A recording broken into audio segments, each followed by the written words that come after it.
Alrighty, guys. All right, we're gonna get started very shortly here. If someone could just drop a comment, let me know if you guys can hear me. It's been a while since I've live streamed, so we're gonna jump right back into things. But I'm just gonna wait for a few more people to show up here, and then we will get started right away. All right, hopefully you guys can hear me okay. So I've been pretty busy recently. This doesn't have to do with the tutorial itself, but if you want to, you can skip ahead to whenever I start the tutorial. But I will say I've been pretty busy. I've got a newborn, 3 months old, so I've been really busy with that. But I have a free moment tonight to live stream, so that's what we're doing. And we're going to be going over this awesome smoke simulation. So let's go ahead and talk about what this is and kind of like how this works. So we go ahead and back this up for you guys and play this. So this is what we're creating today. We're going to create a few different variations of this, but it's actually pretty simple for the most part to set up. We're going to be talking about how to set this up, what it could be used for, and kind of like some cool lighting techniques to really get a cool effect here. Just to give you a little bit of information about this. Basically what we're doing here is we are using a wind force field to push smoke over top of a sphere and get this wind tunnel effect, which is super awesome. And for our domain, we're actually using 200 for our resolution divisions. Nothing too crazy, but let's go ahead and hop into like exactly how we would do something like this. As you can see, like as I kind of go to my side view here, this looks really cool. You get a lot of interesting like effects, like right when it hits right here, we kind of get this interesting banding effect, like as you can see, right? Almost like this turbulence. I'm not sure what you would call that, but it just looks really cool. So like the beginning of the simulation itself is super awesome. We're going to talk about how to build this. It's, like I said, pretty simple, but I just want to kind of go over what it is first. Let's go ahead and hop into a new document. All right, so I'm going to make a new document here. I am currently in, which Blender version am I in here? 4.5.2, but this should work in almost every single version. You shouldn't have any issues. I'm just going to delete everything, start out by deleting everything. You guys can check out my keys on the left here. I'm just going to add in a cube. I'm going to go to Object. We're going to go over to Quick Effects. I'm going to click on Quick Smoke. Now right away you'll notice that we already have our smoke simulation, which is awesome. And for those of you who don't know anything about simulations, if you're new to Blender, basically consists of an emitter, which is this small cube, and a domain, which is where the simulation takes place. I'm going to make this 120 frames because I don't think we're going to need that much for this simulation. I'm going to back it up to frame 1, and we're going to go ahead and take our domain, scale it down, scale it out a little bit. We want something kind of like this. Something like that was probably perfect. I'm going to take my cube as well, scale that down, and I'm going to move it over here on the left side, and we're actually going to go into edit mode here. I'm going to duplicate my cube, Shift D, lock it to the Z-axis, and I'm going to give that Shift R to repeat that same result over and over again. I'm going to scale this down, and these right here are going to be the actual simulation points. These are going to emit the smoke. So I'm going to give this a quick save here. I'm going to call this smoke simulation wind tunnel, maybe something like that. Wow, I'm actually giving it a serious name for once. All right, I'm also going to kind of squeeze these edges in here just a little bit. The less space that you take up with the domain, typically the quicker the simulation will bake. All right, now in our simulation tab, I'm going to give this 200 for our resolution divisions. I'm going to scroll down here, set the end frame to 120, and then I'll set the type to all so we can like actually bake this. Now right now, if we bake this, nothing would really happen. The smoke would just rise. So I'm going to go ahead and go over to my actual flow properties of my smoke. I'm going to turn the temperature to 0, keep the density at 1, and then we're going to go ahead and add our wind. So let's go ahead and add a wind force field. I'm going to rotate that so it's facing this way, just like that. You guys can rotate it manually, or you can use the shortcuts like I did. For the strength, let's try something like 5 and just see what this looks like. And let's give this a quick bake on a resolution of 100 first, and then we'll come back, we'll raise the resolution afterwards. Let's see how this looks first, and then we'll add our effector object. All right, so perfect. This is exactly what we want. So as you can see, guys, I'm using a wind force field with the strength of 5. And when I press play, you can see that our smoke is going, which is great. This is exactly what we want. Now we can start to like add some details, and we start to actually make an object that gets affected by this smoke. So let's go ahead and free everything. Let's add in a UV sphere, and I'm just going to place it at the center of our scene here. Let me just make sure everything's lined up. That looks pretty good. Now, in terms of the object that you use, you're going to want to make sure it's mostly inside the domain. So I'm going to scale my domain out so it's fitting everything inside. That looks good. And all you need to do to your sphere is you need to add a fluid type effector. Might not make sense because it's called fluid, but we can use the setting, which is collision. And as long as you have that on, any simulation will be affected by this. So now, if we bake this again, let's go ahead and see what our result is after maybe 50 or 60 frames here. Now you can see our smoke is going around our sphere. Now it's a little bit hard to see because it's a little bit of a lower resolution, but you can see the smoke itself is interacting with our sphere. So this is exactly what you want. Now we can go back and we can raise the resolution divisions. Let's try something like 250. Now I'm going to bake this. It's going to take a minute, but I'm going to talk about what's going on behind the scenes. So again, the higher the resolution, the better the settings are. In other words, like the higher the detail level is. Right now, this is going to take a little bit longer because Blender has to calculate what's happening within our simulation. Once it's done though, the end result is going to look amazing. And the next part is what we're going to add is an area light. We're going to add a little bit of basic lighting, some materials, and we're going to really make that smoke pop so that when you do add more complex objects with your simulation, you can easily get amazing results. And we will test this with another object as well. Once this gets around frame 60 or so, I'm going to get into like the lighting and things like that because I want to make sure that you guys can keep up with the tutorial and it doesn't take too long for you guys. We're almost there. Again, this is going to take a lot longer because in my last simulation I used 200. This one we're using 250. So let's go ahead and see what this looks like. Almost there. All right, perfect. All right, let's go ahead and click escape to cancel the bake. Now if we go back, you can see we have a really, really nice simulation here. Now, if you start to get these wobbly lines here, you can increase your resolution or increase the speed of your wind. Now, if we go into rendered mode here, you'll see that you can see your smoke and it looks okay, but we're gonna make it look a lot better. There's a couple ways we can do this. The first way I'm gonna teach is just by adding an area light. So go ahead and add an area light. I'll just bring this above our scene here. I'm gonna move it to one side and have it kind of be behind everything else. So it's going to be projecting light this way. Let's go ahead and raise our value up to 1000.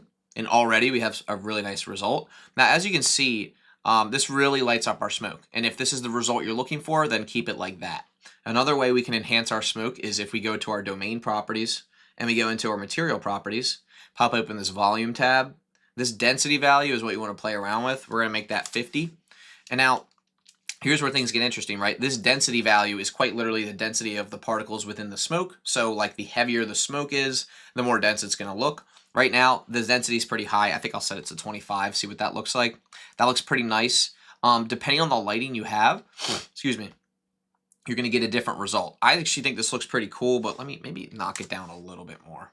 If you're going for like a little bit of subtle detail in those more denser areas, go for it. You can also change the color of the smoke if you'd like to. Or you can change the color of the light itself. I'll probably keep it at blue right now just so we can see it against the background. Another thing I'm going to do is I'm going to make the background a little bit darker here. And I'm going to add in a camera so we can actually face it towards our smoke simulation. So let's go ahead and add a camera in here. Our camera is sitting right here. I'm going to bring it up. I usually like to zero out these. I'm going to zero everything out. It's just easier for me. My brain works better like that. And then I'm just going to rotate it manually. Now, if you hold control, you can actually snap the camera. I don't think a lot of people use that trick, but it's a really nice trick. Whoopsies. Oh, Lord. Hold on a second. Let me do this. Oh, my God. Hold on, guys. Be really careful with rotating your camera the incorrect way. That looks correct. Let's snap back to our camera. Okay, I think our camera's good now. We're going to snap back to our camera. All right, I accidentally rotated the camera the wrong way and almost gave myself like a brain aneurysm there. But we are good. We're back to normal. The rotations you want are 90, 0, and 90. My fault. I did not expect that to happen, and that was actually kind of scary for a moment there. All right, so we're going to adjust our resolution for our scene. 1920 by 1080 is your standard like YouTube size, so I'll just do that for the thumbnail. Now, with our camera selected, I'm going to move it into place. I'm also going to go into my camera settings here and raise this pass part out value because I don't want to really see anything except for the smoke simulation. Another thing I'll do is change my camera to orthographic just because I just think it looks nicer. It's more of like a flat on view. Let's go ahead and select our sphere next. Give this kind of a basic material here.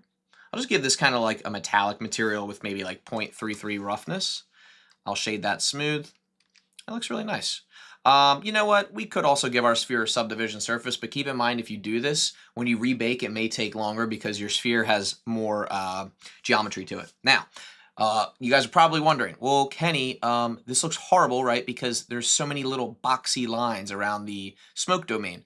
You're correct. There is. There is a setting we can adjust to get rid of those. So within our material settings here on the right, we're going to pop open the settings tab. You'll see that our interpolation under volume is set to linear. We're going to switch that to cubic, and that should fix the problem. This is a really sought after answer for like really nice looking smoke simulations. Typically they take a while to simulate and they also take a while to render. So just be patient if you are rendering out a scene. It's not going to happen like overnight, right? It does take time. So just be patient. Okay. All right. So this looks really nice. Let's go ahead and like, I just want to play this back in solid view real quick. Looks really, really good. It's a little slow. We could speed it up with the simulation speed. Let's try something real quick. Let's go ahead and let me just frame this. Let's frame our domain here real quick by clicking View, Frame Selected. If you ever get like in a weird pinch where you're really zoomed out, like let's say I'm really zoomed out and I can't see everything. If you press A to select everything and you go to View, Frame Selected, not a lot of people know how to do that. I got stuck in that situation once. It's just going to pop you right back into your scene where everything's sitting. So if you like need to reset your view, that's a really great way to do it. Let's click on our domain and let's actually free the simulation real quick. Pop this back down to 200. And what I want to do is I actually forget what I was going to do next. Oh yeah, I was going to increase the wind speed. Let's increase the wind speed to 10. And well, let's see what that looks like. It might look a little nicer. You can also adjust the time scale here, but you don't have to do that. Let's go ahead and bake this. This is going to take a lot less time here, and I actually think it's going to look really good. It looks like we have 24 people viewing. I don't know how many people are looking right now. It doesn't tell me. We have, I don't know how many people are watching, but whoever is watching right now, first of all, welcome, and drop your name in the chat or drop in maybe like your favorite feature of Blender. I try to be as interactive with the chat as I can, but I don't want to waste your time. I want you guys to be able to get the most out of this tutorial that you can. All right, so we're at about frame 34. You can see it's moving a lot quicker now. What we're going to do next is I'm going to go ahead and find a object that is more complex that we can run our simulation on so that you guys can really see what this is capable of. The sphere is easy, right? Blender doesn't have any issues calculating the smoke simulation around our sphere. However, when you start to add more complex objects, it may take longer, right? So just keep that in mind. All right, I feel like we're pretty good. I'll press escape. I just want to see what this looks like. Okay, here we go. This is my favorite part. I'm just going to end this at 50 so we can keep this on repeat because I want to talk about it. Whenever I bake a simulation, this is like my favorite part, is just like watching the simulation back. There's just something really cool about it. And you always get a different result. I think a lot of people don't realize when I post stuff on my Instagram or YouTube, like it's not just I go in Blender and I do the tutorial like this. Like usually I spend a few hours trying to get the settings right. Now this right here, I would still be playing with these settings. If I really want to make like a super polished render, I would still be playing with those settings, right? This looks good. Let's try to add an environment texture here. I want to add an HDRI because I want the sphere to be like a little bit more reflective. That looks nice. That way the sphere is like a little bit more believable. I'm also going to back my camera up a little bit. Something like that. That looks good. Cool. When you get to this point here, it just looks so nice. Again, the smaller you make those cubes, the finer the lines are for the smoke as well. So that's something else to consider if you guys are looking to get even more detail out of that. But overall, this just looks so cool. I kind of want to try something. Let's try something here. Let's take our camera. Let's rotate it a little bit. I want to rotate it down on the X. I want to move to like an angle like this. I just want to see what this would look like. Just curious. Yeah, it looks cool too. So if you're looking for more like a side profile angle, you can do that as well. One more thing we can try. Let's just go ahead and try this for the sake of the tutorial, because we can, like I said, we can really experiment with this stuff. Let's get rid of the bake. So we're going to go into our domain settings one more time. We're going to free everything. Now these cubes again are what's emitting, right? This is what's emitting the smoke. Let's tab into edit mode, select all of them. Make sure you choose individual origins. So when you scale them, they scale down by their individual origins. Let's scale them a little bit down further. All right, and then let's scale them even more. The way that we know what the maximum scale is you guys see this little tiny cube down here? I don't know if you can even see that. This little tiny cube is the actual particle size of the smoke, more or less. Or it's an estimate. Scale down even more. All right, let's see what we get with something like that. I'm super curious to see what we're going to get here. So let's go ahead and bake this again. We'll let it run all the way to 50. And what we should get is we should get thinner lines. If we want them to seem even thinner, we can do some shading tricks as well. I just got to find the old nodes from an old project, and we can work with those as well. Now, when we're done with this part, guys, I want to know what you would want to see next, because I only had this smoke tutorial planned. So if you have more that you want to see, let me know, and we can try to like hop into some other subjects, or I can do open question and answer, and we can do that as well. Okay. All right, we are almost done, guys. Now, the reason it's saying 35% is because, remember, we set our end frame to 120, but we're almost done. All right, here we go. I'm excited to watch this. Much better. So, again, this is why like the experimentation stuff is so important. Like if you want those thinner smoke lines, you can absolutely have those thinner smoke lines as well. This looks really cool. I think it came out pretty nice. Obviously, not too happy with the edge of the sphere here because it's very like, it's not very smooth, but we can fix that with the subdivision modifier. Another thing you can do is you can hide. So like if you really want to get fancy with things, you could click on your sphere here. You could hide it, right? And you could add another sphere. So I'll hide this one. I'll add another sphere. Oops, wrong type of sphere. UV sphere. There we go. You could bring it up to like where that sphere is. And all you have to do really is just add your subdiv modifier. And now you have your hidden physics part of it in the background, right? And you're good to go. I'll just give this a new modifier. Or I'm sorry, new material. Oh my God. Which one was it? There was that one. Okay. So now we have a really smooth sphere, but it's not actually the one that's interacting with the physics world, right? Do you know those little smoke fountains they often show in videos? Maybe we could do some thick smoke like that. You know, could you do me a favor and just search up like the specific search term to find what you're looking for, and then I can look at that as well. I think I know what you're talking about, but I want to make sure I'm 100% sure. We could definitely try something like that. Typically with those types of simulations, you're adjusting your smoke to like a negative temperature, so it falls rather than rises. And I believe you have to make a few adjustments within the domain as well. This looks cool though. Super awesome. Kind of like the aerodynamic simulations that we've made in the past, but this one's really cool. So this is kind of like where we're at with this. At this point, like this tutorial concluded, I just wanted to show you guys how to do like the physics part of it. Materials are like a whole nother topic, but we can also we can also do that as well.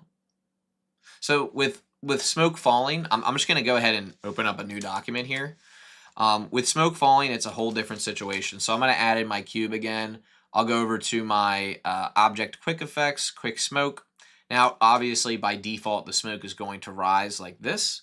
However, if we go over to our domain properties here, and we go to heat, I'm going to do -5. I just want to see what that'll do. Yep, that's it. So kind of funny because there's so many other settings I've played with to make this happen. But as you can see now, the smoke is now falling, right? So let me just show you guys how this works. Let's go back to this. I want to scale this up on the Y, scale it on the X. Now, this cube here is going to have, it should be falling smoke now. And it is. Now, it only goes to frame 60s or 30, so let's bump that up to 60. Perfect. Notice how it kind of sits on the floor, but it kind of like dissipates. We should be able to change that as well. I'm going to try initial temperature -1. Or I'm sorry, 0. 0 should work. What did I have it at? All right, 1. Fine, that's fine. Density is 1. Let's double check the domain settings here. Resolution is 32, which is pretty low. Time scale is 1. That's fine. Just try 2. You can't adjust the time scale when you're in replay mode. That's fine. Heat -5. Buoyancy, density. I want that to be 0. Perfect. All right. All right, if you go ahead and pop that reference into the chat, I should be able to pull up your reference, but for now I'm just going to say falling smoke. Oh, yeah. See, this, I actually created something like this before. So with this simulation here, or sorry, this is real life. This is how you know you've been on Blender too long. For this real life photo of smoke, I'm assuming it's real life. We kind of have this like probably like dry ice in a water bowl or something like that, and you can see that the smoke is falling rather than rising.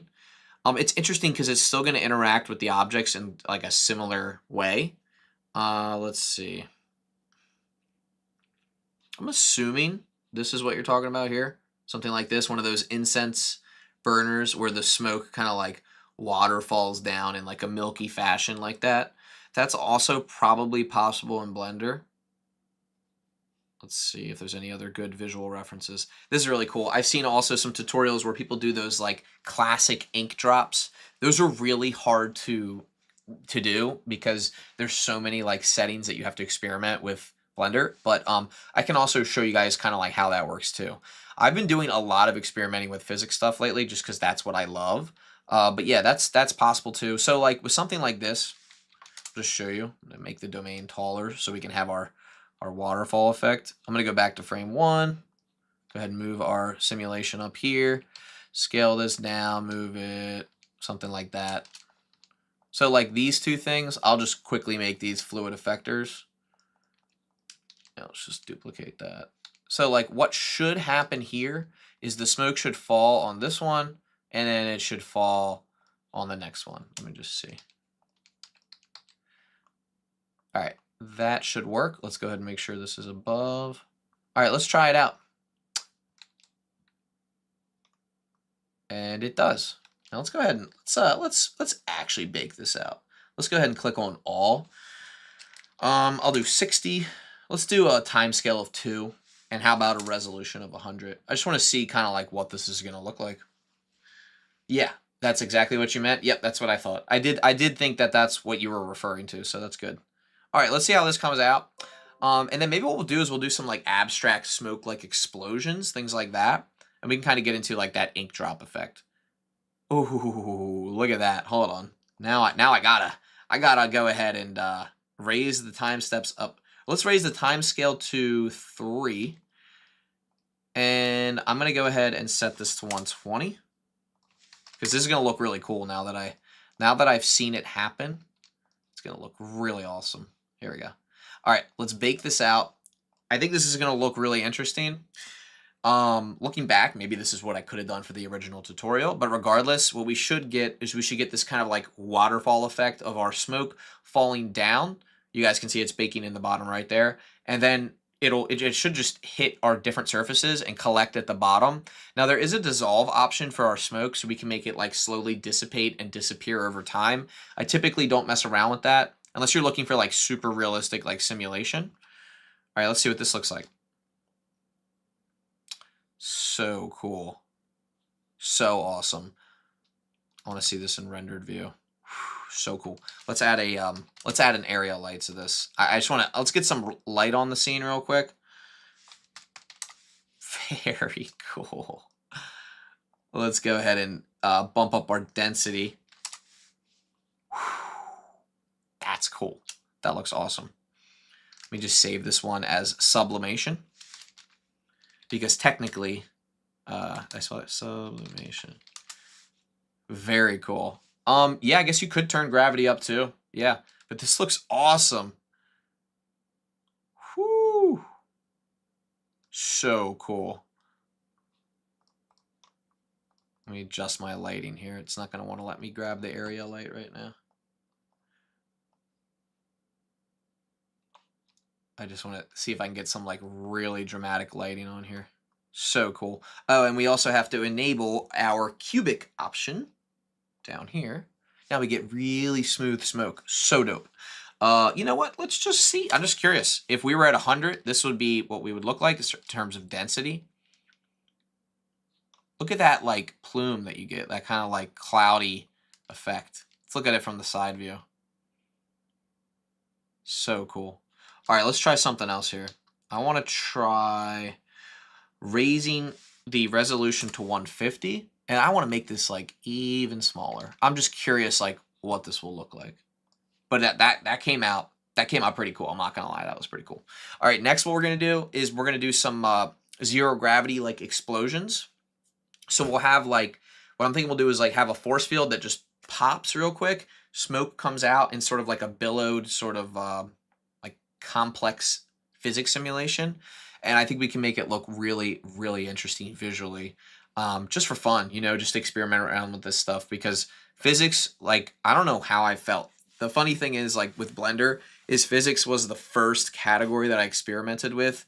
I didn't know how to model anything. I just added a cube, made it fall on a plane, and then I ended up like 5 years later, like have my own YouTube channel, like I have my own Instagram.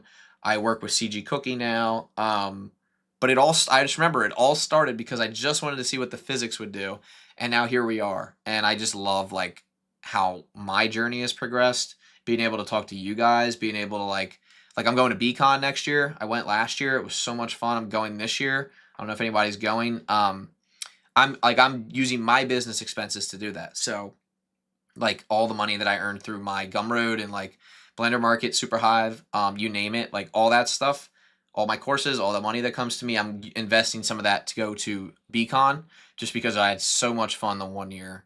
Yeah, it was awesome. All right, anyway, let me just see. This is taking a little longer than I thought, so let's just escape this bake here. Are you guys seeing this level of detail here? Oh my god, how far did it get? It got about to 40. Look at that. That looks good. Oh my gosh. Maybe I should have let it keep baking. That was some detail though. That was some real detail there. Darn, that looked good. Whew! That looked really good. All right, let me man, I almost want to like continue with this project, but like there's so many other projects I want to work on. So let's go ahead and click on free all. As much as it pains me, I'm gonna delete these barriers here. I'm gonna go ahead and place my cube kind of like generally at the center of this whole thing. And then what we're gonna do is I am going to add a force field, just a regular force field, add it right here. We're gonna go back to frame 1, that's fine. We're gonna go ahead and give it a strength of 5. I'll go ahead and insert a keyframe. I'm gonna go to 3, like frame 3, make it a strength of 0, keyframe that, so that it's kind of like a little burst of energy. I'm gonna add a turbulence force field, same exact spot, more or less, and I'll just give that a strength of 2. And let's go ahead and make this 100 for our resolution. Let's bake this, and let's just see what happens. Now, here's the thing. The smoke is probably still going to fall down. If it does, I'll turn the gravity off and try to like stabilize the temperature and all that stuff. But let's just see what happens with like our current settings, and we can kind of go from here. There's also that classic like ink drop. I'm not sure how people have managed to master that, but that's something that I might look into in the future. Quick drink of water while we wait. And there's nothing left in that cup. Okay. All right, here we go. Whoa. All right, so this is exactly what I was looking for. This is so cool. So awesome. So as you guys can see, we have a lot of turbulence. We have our force field. We just need to get rid of the, we need to adjust the settings real quick. That's exactly how I want everything to like space out though. This is kind of like exactly what I'm looking for. Let's go ahead and adjust our temperature here, our heat. I'm just gonna set it to 0. I'm also gonna turn off gravity. I'm just gonna make that 0. Right now it's negative 9.8 meters a second squared, which is our natural falling rate of gravity for my physics guys out there. That's how you reach terminal velocity when you're skydiving, because you continue to accelerate towards the Earth. I did love science. That science was a lot of fun for me. Mainly because we got to like destroy stuff and play with dry ice and look at things under the microscope. A lot of fun. A lot of fun. I don't know about you guys. That was one of my favorite subjects in school. Just like experimenting, like learning how the world worked. And now I'm experimenting in a program that's free and open source. Here we go. Woohoo! Look at that. Everybody see that kind of rapid explosion? So cool. Oh, so awesome. Very cool. So one of the things we could do with this to make it like really, really cool, or at least I think we could, is we could squish the domain down so small that when this thing spreads out, it like it's forced against the walls too, so that it kind of like doesn't have any room to escape, and it should be a more rapid expansion of that smoke across like a thin layer. But look how cool that looks. I mean, even just like looking at it right here, zoom in. So cool. I gotta find those shader nodes that I used last time. Let me try that one idea I just had though. Just want to like do something. I just kind of want to try this, guys. Let's try it out. Let's see what happens. Notice how fast it's baking. Holy crap. That could be a good thing. That could be a bad thing. No, it's working. Okay. Interesting. You know what I was just thinking? This could be really interesting if we turned up the resolution and we made our cube a little bit smaller. This could also be crazy slow to bake, but you know what? Let's try it. All right, here we go. Once it gets to about 60, I'm going to check it out, see what's going on. One of the reasons I made the smoke smaller too is just maybe get like finer detail in that expansion. I think that cube is set to flow. It might be inflow or it might be geometry. If it's inflow, that would make a lot more sense because the way that it's flowing in is quite literally an inflow. So let me look at that. That is a inflow. Yeah, it is. Okay.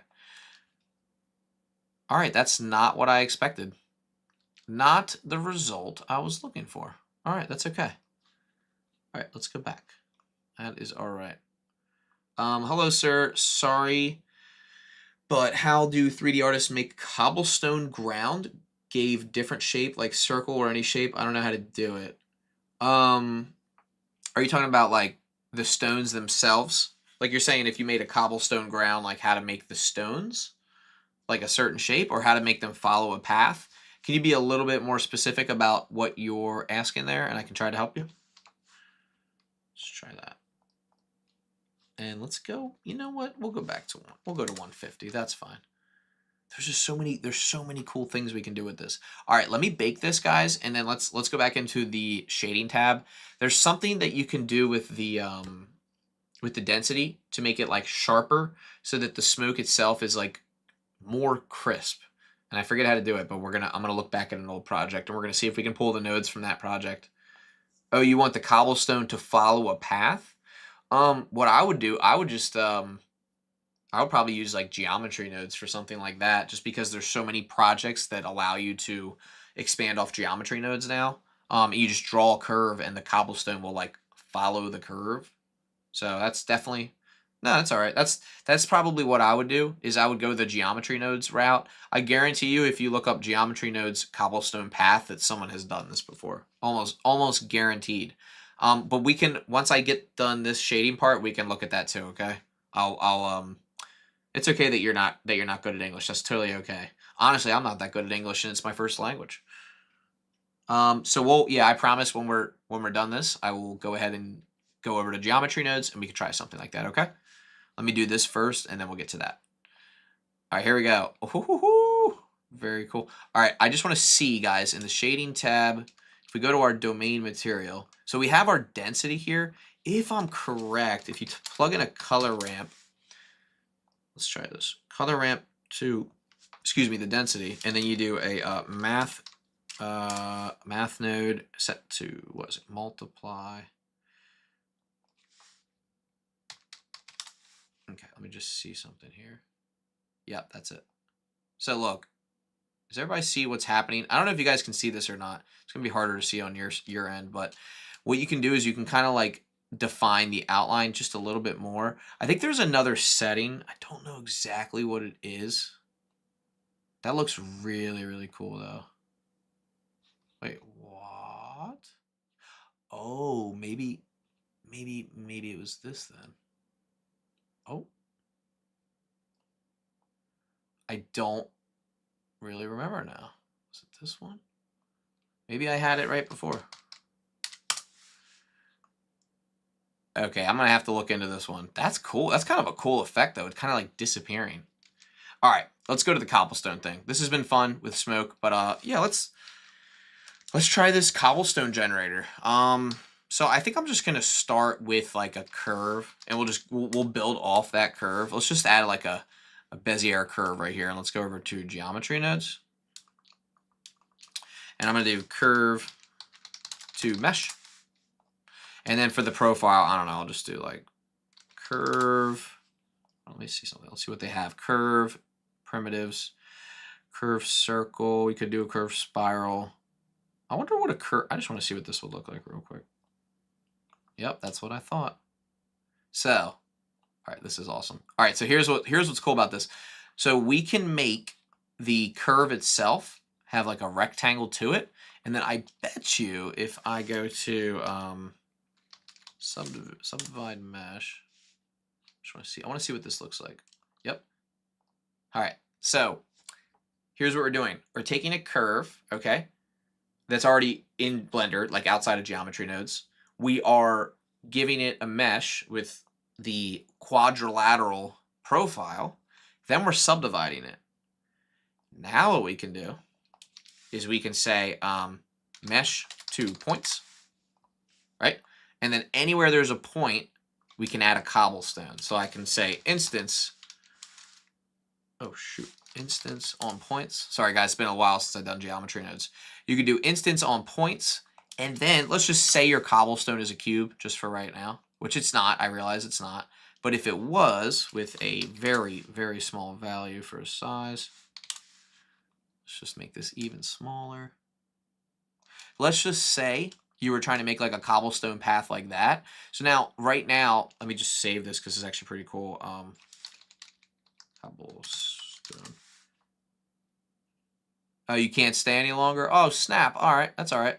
So now that we have this path right here, we can move our path, or we can like, I could like take this and extrude it. And now wherever I extrude it or move it or scale it or rotate it, it's going to follow that path. Pretty cool, huh? That's pretty much it. That's how I would go about doing it. And then instead of a cube, you could do like, I don't know, something like smaller, or maybe something that has, I guess you could also scale it first, and then, no, now you got me thinking. You could take your cube, you could subdivide it, subdivision surface, and you could like give it an edge crease. I don't know, something like that maybe, and like add some noise to it. I don't know. You could do something. You could do something like that. You could also. Where's the size of the cube? Why? Oh, it's oh. Here, hold on. Let me just do combine XYZ. We'll do 0.02, 0.02, 0.02. Okay, that looks good. 0.3. Yep, and 0.3. Okay, cool. So yeah, you could do something like that. You could even randomize the size of each cobblestone. You could also do distribute points on faces. You could do distribute points within volume. That, in fact, that would not mesh to points. You probably want to do distribute points in volume, but first you do mesh to volume, and then you do something like this and this, and then the density, raise that up. And why am I not seeing anything? Mesh to volume, right? What happened here? All right, that's weird. Not sure why that didn't work, but oh well. Maybe it's points to volume. Yeah, I don't know why that didn't work. That's weird. I do love geometry nodes though. Here, let's start a whole new project. I'm gonna take user suggestions. I guess that guy left, so we're back to square one here, guys. It is 7:34 p.m. where I'm at. Does anybody have any other suggestions for what they would want to see in a live stream? So far, we still got 20 people watching. Surely there's something you guys want to learn. He said, good luck with your live. Thank you, man. I appreciate it. Even though you're probably gone by now, so you probably can't hear this. But any questions or anything you guys want to see? If not, I'll start pulling up projects. Let's see what other projects we have had. Oh man, there's just so many. I do love like looking at old projects because like it reminds me where I started, where I'm at now, but also like I do feel like I definitely like I used to have some pretty creative ideas. I still do, but looking back then, like I had so many cool creative ideas. So and also a lot of unfinished projects. That is for sure. Yep. Let's see. Oh, this was a cool one. I wonder if the textures are still there. They are. Oh my gosh. I forgot about this one. Guys, this one's crazy. So, I don't know if you can tell or see this. This is like a quote unquote face. Um but it's made of, if I zoom in, if you can see this, it's made of cards, like playing cards. I don't know what I was thinking like when I made this, but it was a whole lot of fun to make. I even made this guy like a little bow tie. Um I think I did I want to say that I did just a particle system or something, and then I assigned this object to the face. But like this was like a really fun project. Let's look at some other old. Are you guys down to like look at a few old projects? I'm assuming if you're not saying anything, that means you're okay with it. So I'm just gonna go ahead and keep looking at some old projects here. Oh, that was a fun one too. Hold on. Let's look at this one. So this one was, oh my gosh. I wonder if the materials held up. So you guys can probably tell what this one is. I don't know what happened to the geometry here, but hey, it did hold up. So like, let me just go back. So I'm really proud of this one because I built the materials in Blender. Besides this image here, that's an image I found online of the like little sticker plate thing for a fan. But everything else, like I made the materials for. Like even like as far as like the dust on the surface goes, like I made all that using like a combination of shader nodes and images. And it just looks really good. Now this isn't perfect. I don't know what happened here. I think one of the booleans is not on or something. I don't know what happened to the geometry, but this was one of my favorite projects. All right, let's go to the next one. There was another one right next to it. What was that? Oh, yeah, this one. Again, I hope the textures held up in this one too. So these are my headphones that are somewhere behind me, but these were my headphones that I used for like gaming and stuff like that. I modeled them in Blender. And this was an old project, but I remember when I was working on this, I was thinking to myself, man, like I'm about to start modeling stuff for people that like when they come up with a new product, like I'll model it for them. I think I even did the like a hair system for the fuzz on the ear cups. Yeah, this one kind of turned out like really awesome. I should like sell this. Maybe I will. Yeah, this was a fun one. Anyway, another project. And moving on to the next project, which will hopefully inspire a new project. Oh yeah, toothbrush model. I don't even remember like why I did this. How did this one come out? Oh, this one was pretty cool. I don't really know what I was doing with this one. This was probably just like a concept. I genuinely don't even remember what I was doing. I don't know. Don't ask me what I was thinking with that one. I probably saw a render online. I was like, I can do that, and then I made that kind of monstrosity, kind of cool thing. Oh, these ones are these. Now we're getting into like the. This was a cool era for me in Blender. A lot of these projects were just like, I thought they were next level. Maybe they were, maybe they weren't. I don't know. Oh, this one's cool. I think this one. I'm pretty sure this one I'm about to show you. Oh, why are we opening a different Blender? Whoa, whoa, whoa, whoa, whoa, whoa, whoa. Oh my God, my computer is freaking out. Hold up.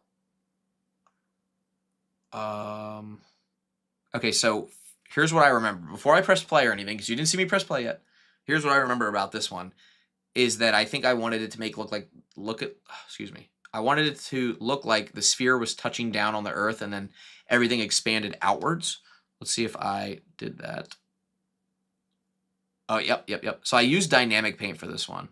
I don't think it's baked fully, but I also think I was using like, oh, hold on, where's my HDRI? Cape Hill. Do I have that one? Cape Hill. Do I have that? Oh, I don't have it. No. All right, I'll just use this one. It still looks pretty cool. I don't know. I think I downloaded. Man, where did I get these photo scanned like mountains? I don't remember. I really don't remember, but I just kept layering them because I thought they looked so cool. They're not perfect, but I did add some like displacement to them. Oh, so cool. All right. We'll save that one. We'll go back. Yeah, landscapes are cool, right? I agree. All right, here we go, guys. We're back. We're back where we started here. Oh my gosh. Again, like I am so far back in my projects right now. These are all my Blender files that I've posted on Instagram, or at least like in the past. So like, let's see. Oh my gosh. Some of these I don't even sculpting. Oh my gosh.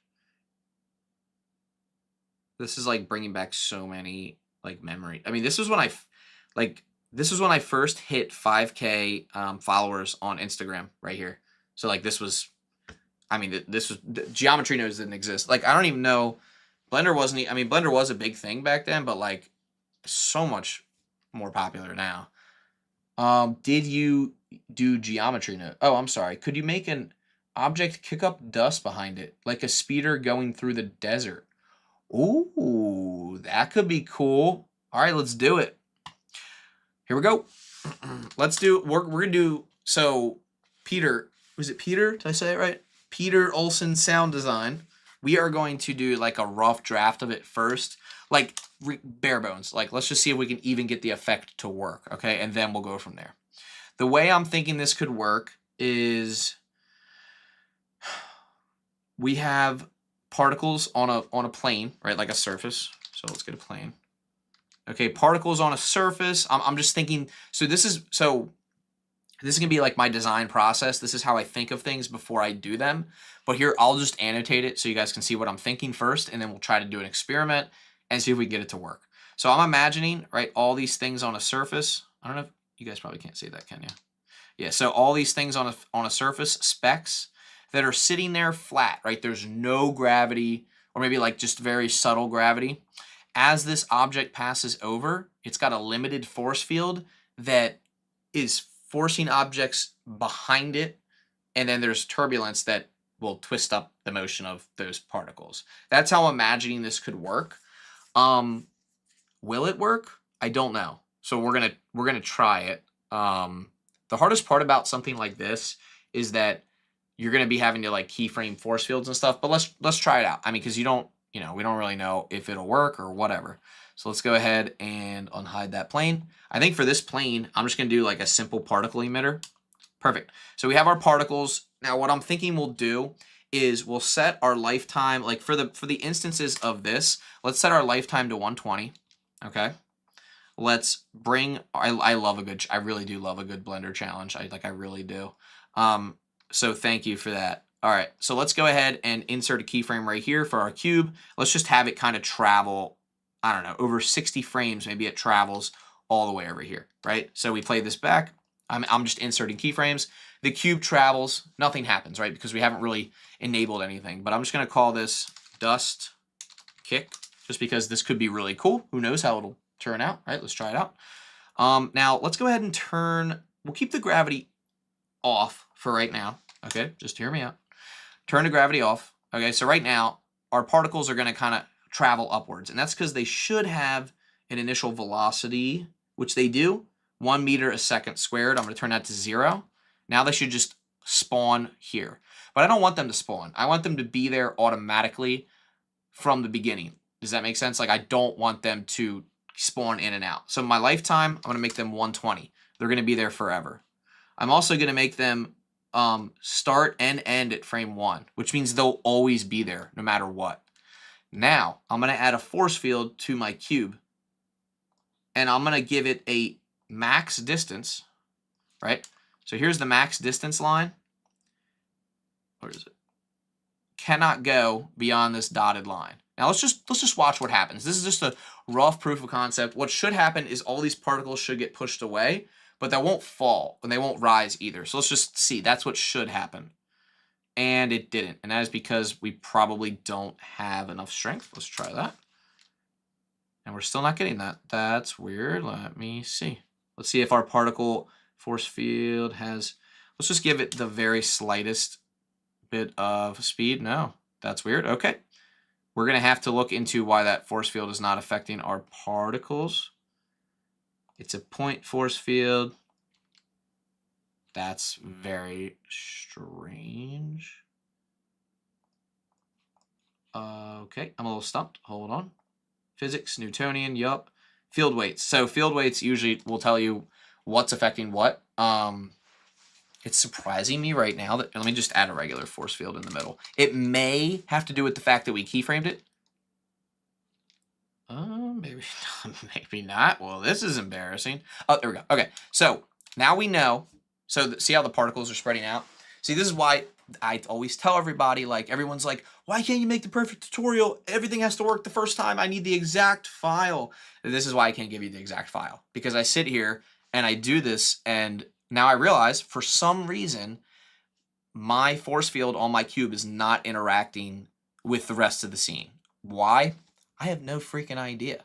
But I do know that this force field works right now. So all I'm going to do is I'm just going to move this force field over here, shift click my cube, and I'm just going to parent it to the cube. I'm also going to give this a max distance just to see if this is working at all. And it is. So now, here's what we have. Check this out. Watch this play back through. I do 60. Does everybody see what's happening here? For my guy that wanted dust kicking up. So there's your dust kicking up. Now it's not, right? It's obviously going down. However, what I'm thinking we could do is, see now I just got an idea because we're working through this. We add a force field, right? This is where it's like, I'm about to go crazy with force fields, but we're going to add a force field. What the heck? There we go. All right, this force field, though, is going to be in the shape of a plane, like a flat plane. It's going to sit, you guessed it, where the plane is, right here. Now, what should happen is that if we give this a negative value of maybe -10, there we go. So it's a little wobbly. We'll fix that. So notice how all the particles stay snapped to the center. We can affect them with our cube and our force field moving across, but then they snap back down. So it's almost like we're creating like fake gravity, right? Which is kind of like what I was looking for. Let me just also adjust the flow of this because I want to see if it helps. Yep, okay. So my flow is at 5, so it's a little more stable now. And now I'm going to click on that force field that is parented to the cube. And I'm going to give this a value of, how about, I just want to try something. I want to try -10. I just want to see what happens. Oh, now hold on. Whoa, look at that. Notice how the particles are now moving? This is really cool. I just want to see something. So this is me just kind of experimenting right now. So notice how they're collecting. So here's what I'm thinking. You ready for this, guys? I think I might have gotten it. What we're going to do is we're going to take that force field. We're going to move it down so that it's below. We're going to have it force everything up by 20. Ooh, so close, so close, so close. Let's try 30. You know what? Nah. Let's try 50. Kind of close.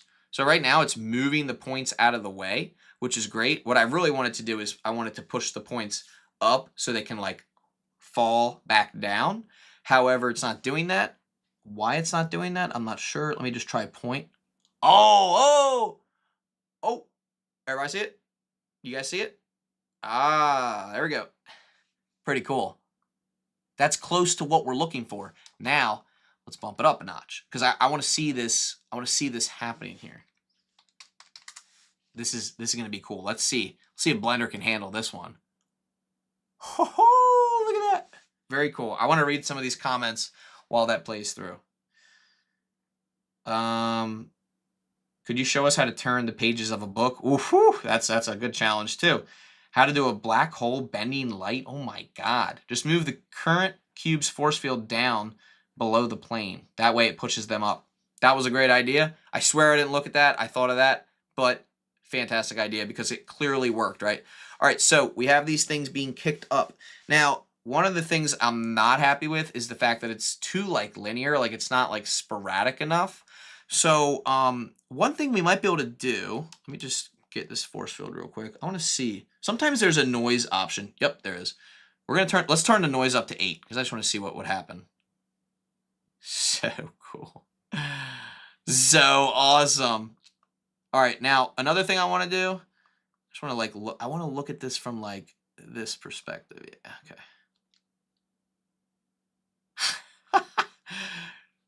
So awesome. We got to get rid of that freaking bouncing though. Hold on. Why is it like?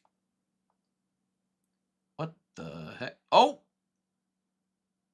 that's cool, but that's not what I was looking for.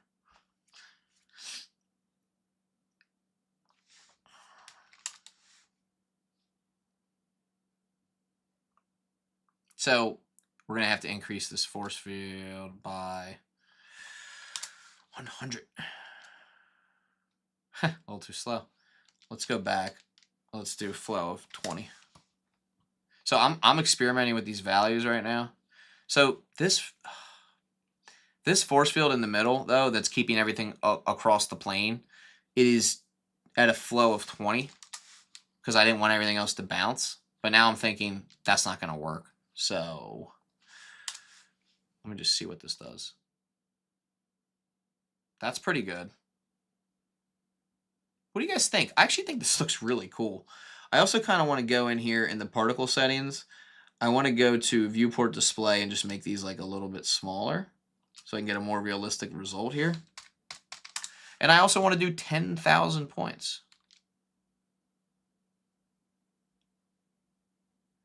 So now here's an idea. Who said it? Peter. All right, so here's an idea. Let's pretend we have 4 tires, like it's a, some kind of like vehicle, maybe not like a hover speed, so I'm assuming by speeder you mean like the thing from Star Wars, but let's try. I'm just curious, just for the purposes of this tutorial, let's just go ahead and add in a cylinder. This is gonna be ridiculous, but you guys will see what I mean in a second.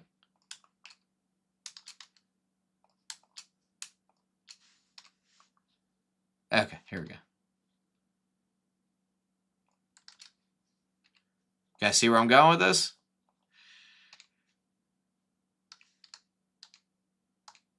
Oh, what the heck? I don't know why this isn't letting me select this object. There we go. All right, this is going to be the most ridiculous looking thing in the world, but hear me out. Hear me out. Okay. Let's align force fields. Hopefully when I duplicate this. Yes, okay. All right, so let's take this small force field here. Let's lower the max distance.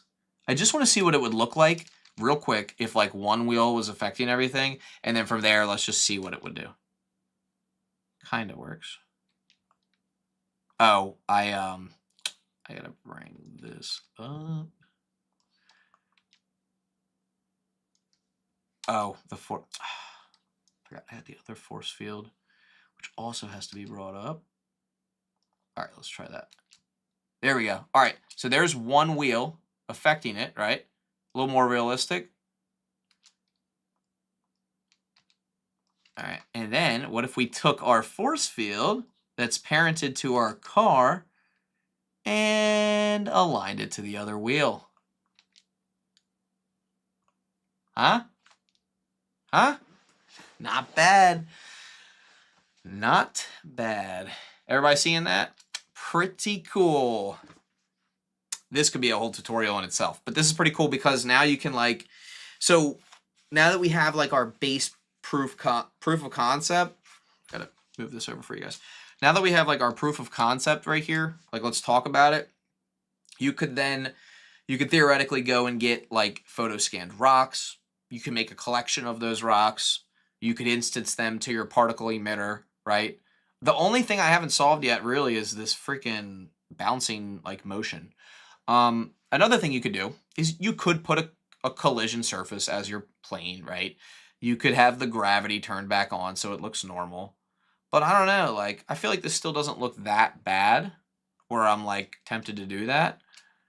But like this is pretty cool. Like there's something interesting about this. I don't know. I feel like I did it. I feel like I'm gonna give myself enough credit that I did successfully do this effect. Could it be done better? Probably. But what I would say is that like you'd have to just keep experimenting with the values. But it is certainly possible. To your credit, it looks like one of those transporter cars they did in the Mandalorian. It does. Guys, this is obviously not my peak modeling skills. This is just we're just having fun here. All right. All right, so let me just look at which one of these might be possible here. How to turn the pages of a book. Oh, that one's tough. That one's tough. Let me just think for a minute. I'm gonna start a new project. See, this is what I love about these live streams though, is that like we never know what we're gonna get into, right? So like when I think of like pages of a book, the very first thing I think of is a plane. You know, like a bunch of planes, right? And then maybe they're like parented in the middle and they can rotate, right? So this one's tough though, because with the pages of a book, you need to have them like take turns rotating. So it's like a weird, there's like a weird like dynamic to it. Let me add a curved circle.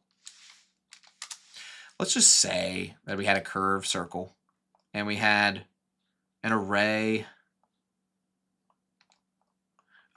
of planes. You did it? I did do it. I think I did do it. Why is it not showing? That's weird. Oh, object apply all transforms. Why can I not see the frickin'... Wait. Ah, there we go. Okay, here we go. All right, I just want to see. I'm just curious. All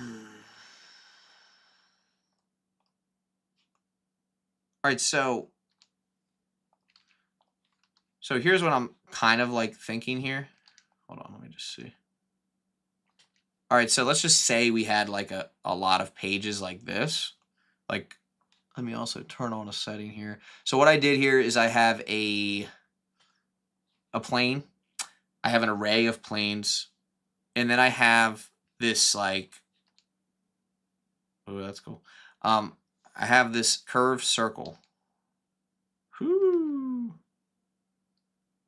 So cool. You could open a book like this, right? Like by adjusting the offset of the pages themselves. Like that's one thing you could do. And that's pretty simple. Now turning each individual page, I honestly have no idea. However, that doesn't mean that we give up. But it is getting late, so I might give up. But hold on, let me just see.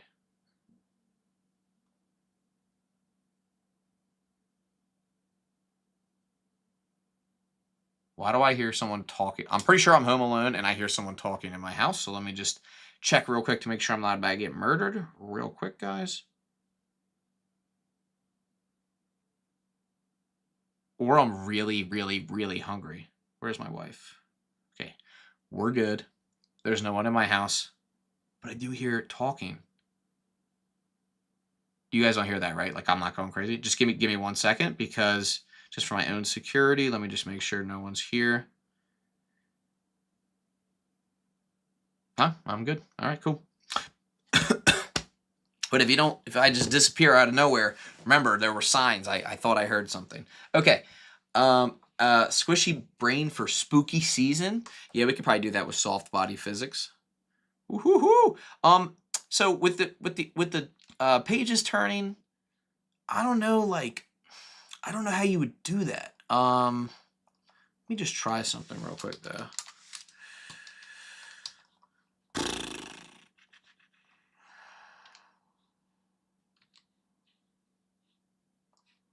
Object apply all transforms.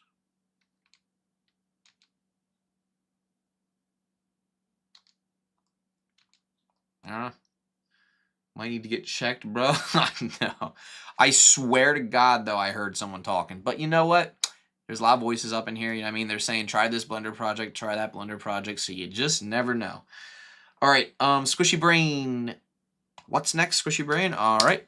So actually, with the Squishy Brain thing, well, I don't have a model of a brain, but here, hold on.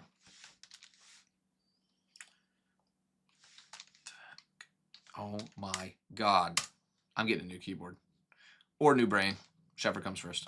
All right, here we go. Let's just do like, oh God. Okay, fine. We'll make a quick model of a brain.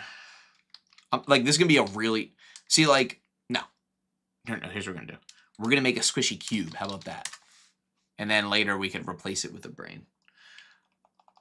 All right, so I'm just giving this cube a bunch of subdivisions. Okay, there's some subdivisions. I'm gonna go ahead and give it a soft body physics. Press play, and it's a soft body. Perfect. We're gonna get rid of this goal option here. Perfect. Now it's falling. That's a good sign. We will add a plane, and we'll scale it. No! I thought my mouse ran out of battery. We're good. That was a close one, though, right? All right, we'll give this a collision. That's, guys, you just witnessed a simulation of me crumbling under stress. I know. I'm like a Blender comedian. All right. I forget what I'm supposed to click on here. There we go. Okay. So, woo! Me crumbling under stress when someone tries to get me to use drivers on a live stream. Now I have used drivers before, but I'm not very advanced with them. So we have a jiggly thing here. What I want to do is I want to go back. I want to go ahead and select my plane. I kind of want this to start off just like on the plane so that we can add in a sphere, and this will be our interactive object. Will this work in real time? I have no freaking idea, but I'm going to go ahead and try. So I have a collision. Woo! Oh, it does work in real time. I did not expect that. So, is everybody seeing this? I put a collision on my cube. I really didn't think that was going to work in real time. I don't know. I thought I would have to bake it.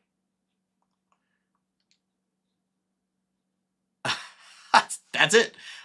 So you add a soft body physics to your cube or your brain. You add a platform underneath with collision. You grab, I guess, any object you want for collision, and boom. Pretty cool. Let's go. Let's go. We'll go out to frame 60. Fine. And then I guess if you want it to be, let me just see. I wonder what happens. Okay, we do want it to have some stiffness.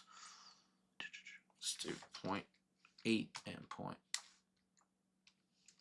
Let's try that. I'm kind of experimenting with the settings here. Oh crap, where is it? There we go. You know what, guys? Let's remesh this real quick before we do the soft body collisions, because I want it to be smoother. Let's go to smooth. Yep, I want it to be like this. I'm just curious. Better. Perfect.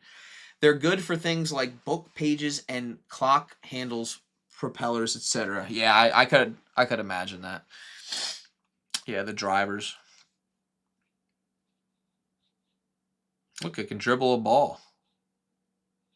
Whoa, did you see that? Hold on.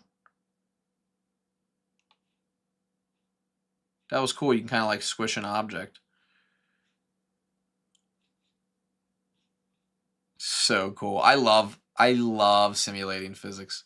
It's my favorite thing to do. This is cool. I didn't expect this to work in real time. I don't know why. I just like didn't. Turning the page of a book looks differently. Each page has to be subdivided in order to curve objects, I guess. Yeah, probably. So like woo! See ya, bud. Oh my gosh. I didn't think I was going to have this much fun with this. This is awesome. My guy. I'm just having fun like getting rid of this thing. only thing I don't like is like sometimes the object gets like clipped.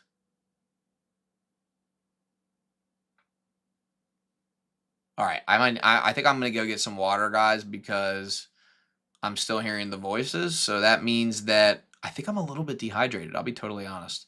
Also, I haven't live streamed like this in a while, and so for that reason, I think that I'm just like, you know, when you stare at a screen for like a really long time, like you don't really start to hallucinate, but I think after a while, I'm like, whoa, I need to look away for a second. Like I've been looking at the screen way too long.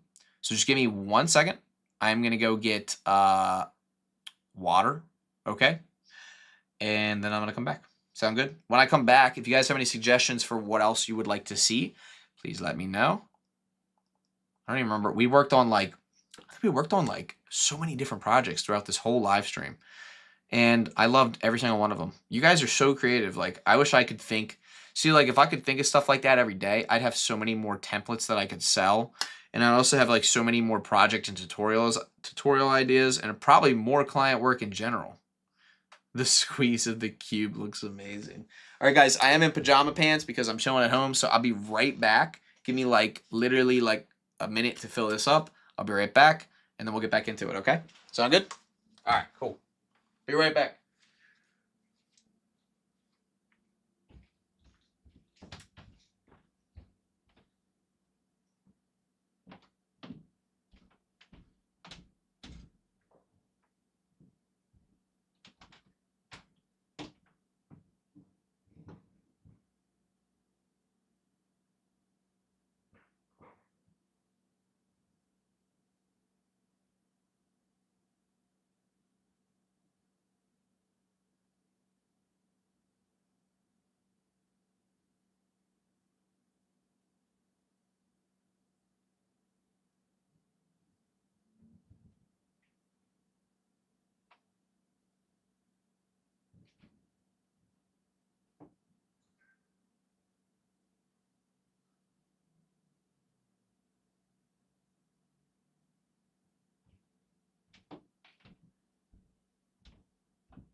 Whew, some much needed water.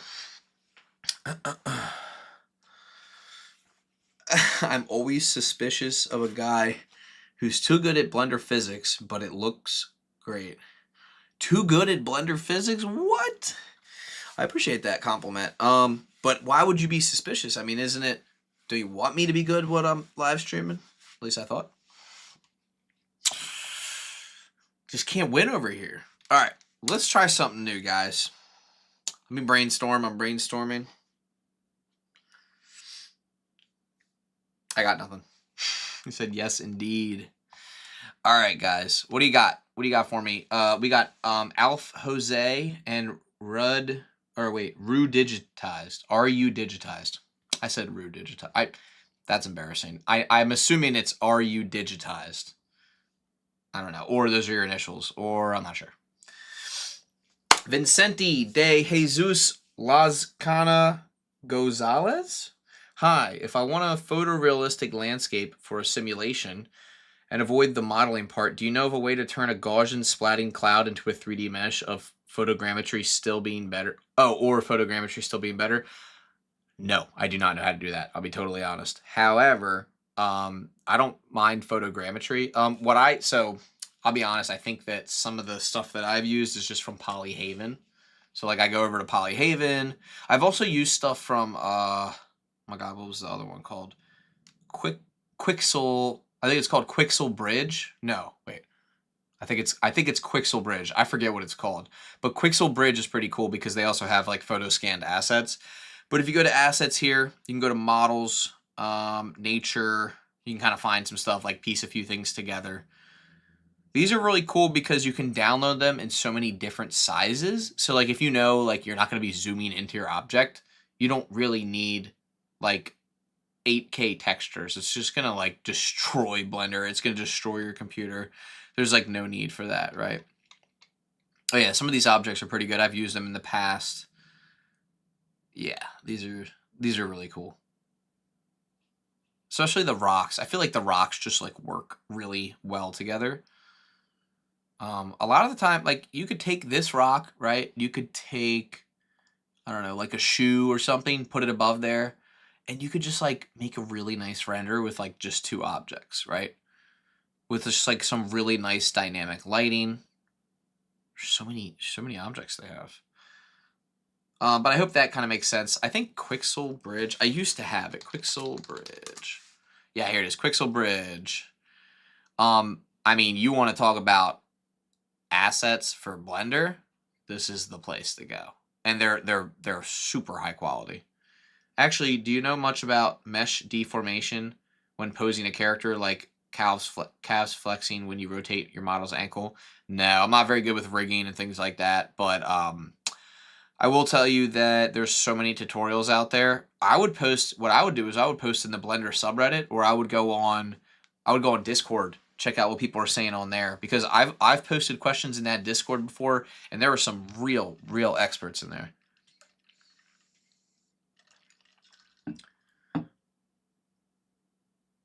Break a kitchen plate at a specific edge or point by an iron sphere. Yeah, I think we could do something like that. So that would probably involve cell fracture. So like, I'll just model a plate real quick. Cylinder, here we go. All right, so let's just say you had like a cylinder. Maybe you scale it down to like, I don't know. We'll just pretend this is like accurate scale. Yeah, that's my suggestion, Blender Discord. I mean, you can do whatever you want, but that's my personal suggestion. I'm gonna go ahead and add a few modifiers to this first. I'm gonna add an edge split modifier and a subdivision surface modifier. If you don't add edge split, this is what happens. So the edge split kind of saves those edges from being like subdivided in a weird way. And I'm just gonna do some basic like modeling. I'm just gonna do your like standard like loop cut subdivision surface modeling workflow. I'm just gonna like inset this a couple times. Just bring this down. Inset it some more. And then I think I'm going to take this inner one. Actually, I guess it depends kind of like what plate you want. I mean, there's so many different types of plates. Here, let me try to get this a little bit better though. I'm gonna add a remesh modifier to this too. Just want to see something here. Why is it acting so weird? Should not be doing that. Hold on. Actually, that should be fine. I feel like that could work. Let me add one more thing to the bottom here. That actually doesn't look bad for a plate. I feel like that looks pretty good. What do you guys think? I feel like that's fine. It's subtle enough, right? Wow, I've never, ever spent that much time on a plate before.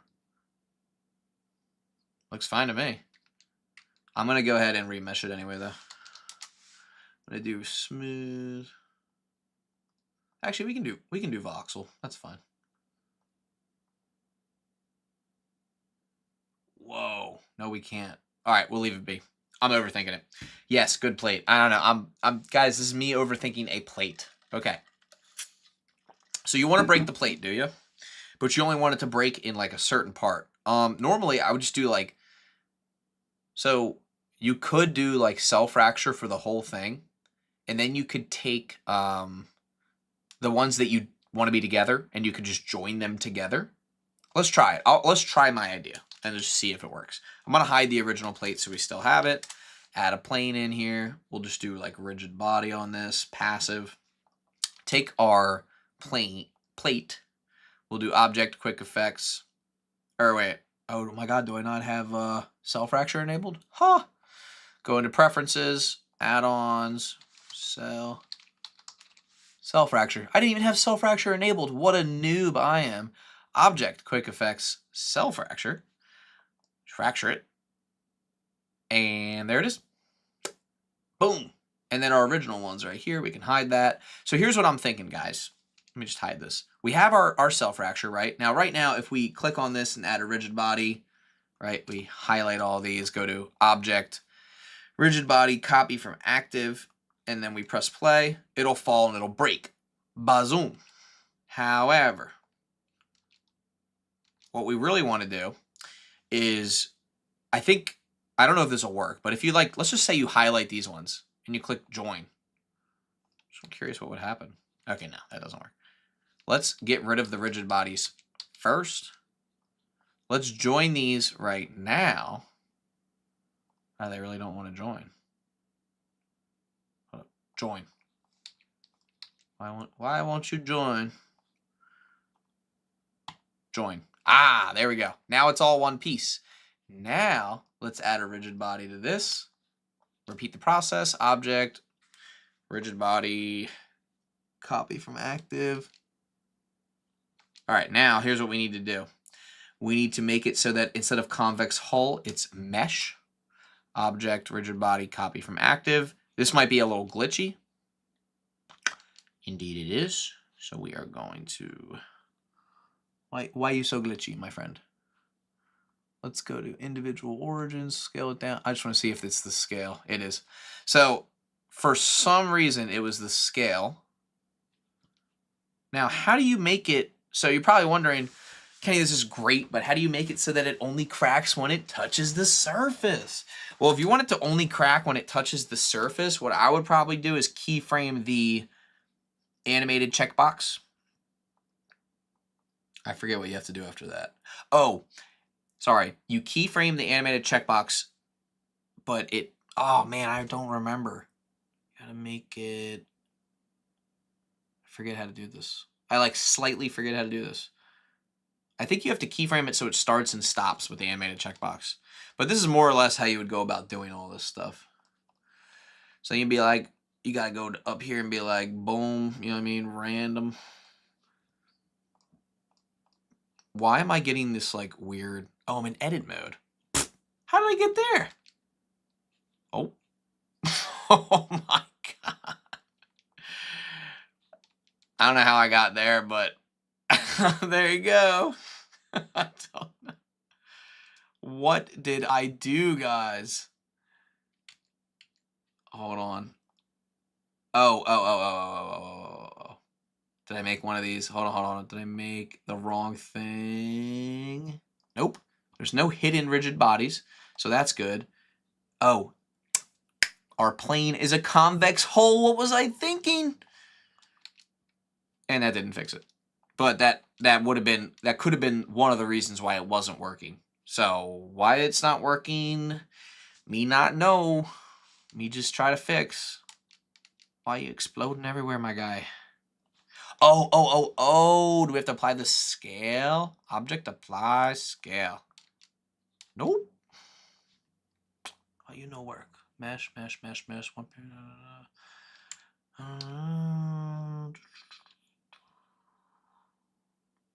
Let me just try to get rid of the rigid body on this one. That's weird. Active, dynamic, 1 kilogram. There's no overlapping pieces, right? I'm not sitting here tripping. Oh, wait. There's a few overlapping pieces. Hold on.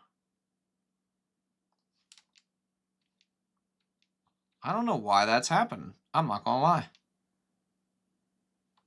But I will tell you, it was, you know what's weird? Was it not working in edit mode? I swear it was. Hold on. Why is it what? Hold on. You guys are seeing this, right? Why is it working in edit mode? It's working in edit mode. What? What? Oh my gosh.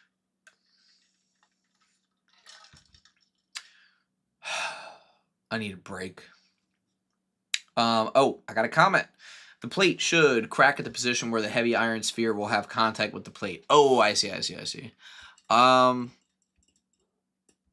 That is a matter of like keyframing, I guess, and also some rigid body physics. How cool is this, though? This is kind of a cool one.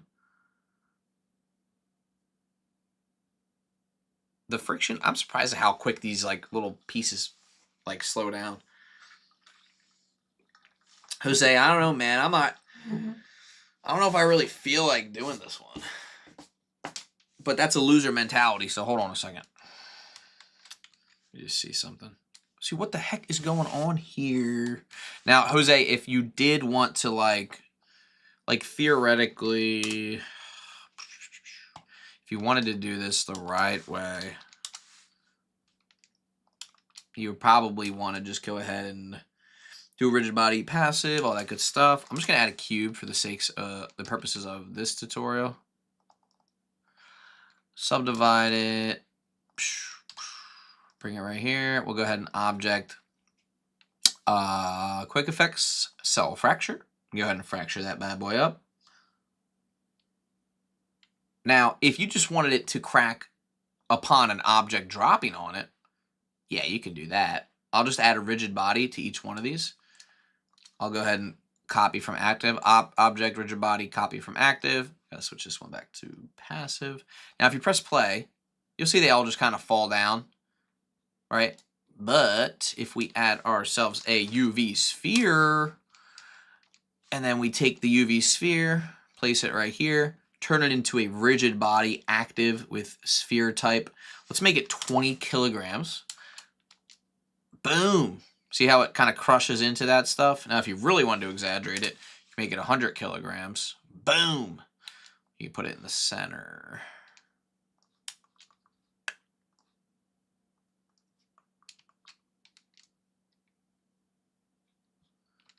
Now, for these guys, I forget what happens if you check.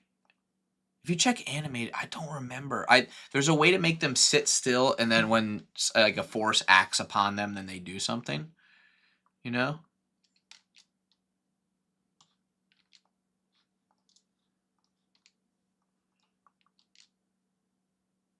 That's kind of like the closest that I could think of with like dropping an object. I know there's a possibility to draw cell fracture lines with the blender pen first. Ah, that could be interesting. So like, is it the knife tool? The blender pen? You're talking about the knife tool? You might be talking about the knife tool. I'm not 100% sure. But let's try it. Jose, for you, man. Excuse me, anything.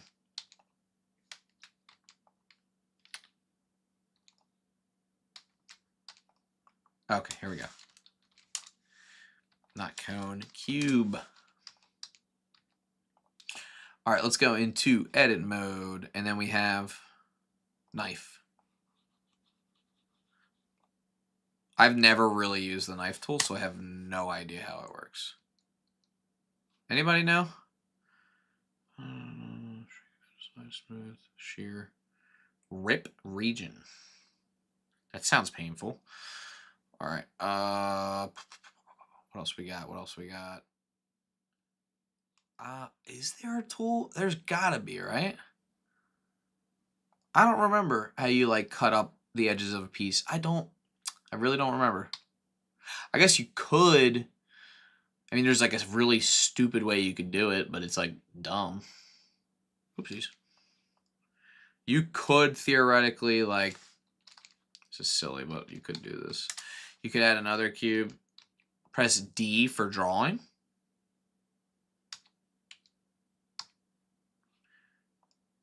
D. I'm pressing the letter D. Talking about the annotate tool. Hold on. Maybe in sculpt mode you could do it. Edit mode. I'm not like an advanced editor by any means. Poly build. Ooh. Yeah, Jose, I gotta tell you, buddy, no idea. Now, if it is possible to do that, then that's what I would do, and I would go ahead and make that a rigid body, etc., etc. All right, what time is it, guys? It is 8:24. All right. All right. Why don't we come up with a new topic of something we want to learn, guys? You guys got anything else you want to share? Jose, this has been a cool one, but I think it's time to move on to something different, if that's okay with you. What do you guys got? We got 18 people in here, Stu. That's fantastic. I know a lot of you guys like want to see geometry nodes related stuff. That's always fun too.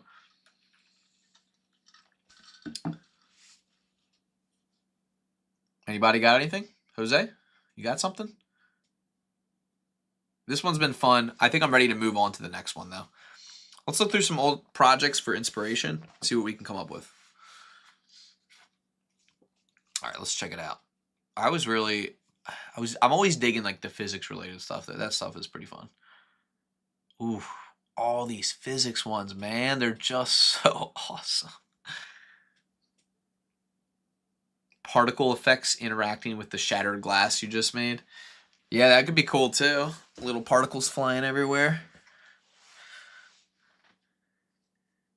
Canvas tool for normal drawing on an object.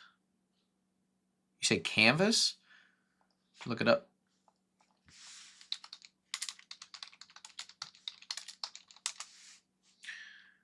Grease pencil.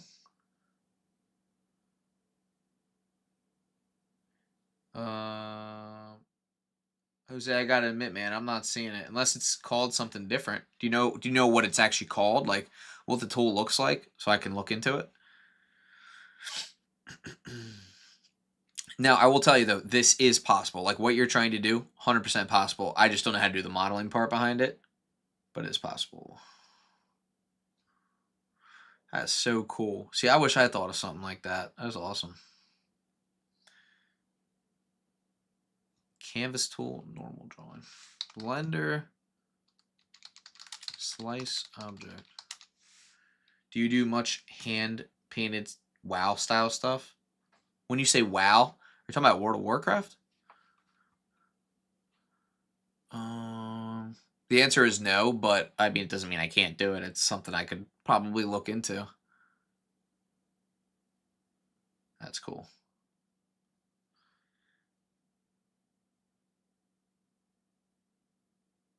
Oh. You draw with the annotate tool in edit mode and choose that option in cell fracture. Let me see if is that actually possible. Like if I annotate right here, and then I go to cell. What happened? Hold on, let me redo this thing. All right, so go into edit mode, draw a little bit, right? And then I go to object cell fracture, right?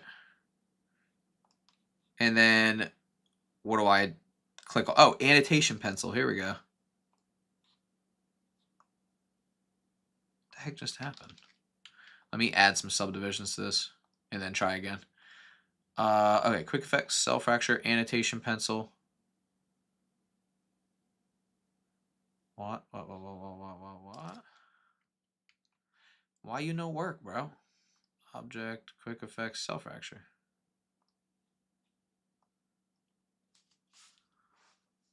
I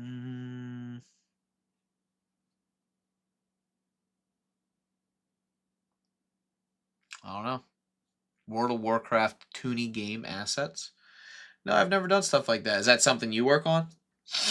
Let me know if you need some client work done. Let me look this up though first so I know what the heck you know. WoW Toonie assets. Oh, cool. Oh, like little like characters and stuff?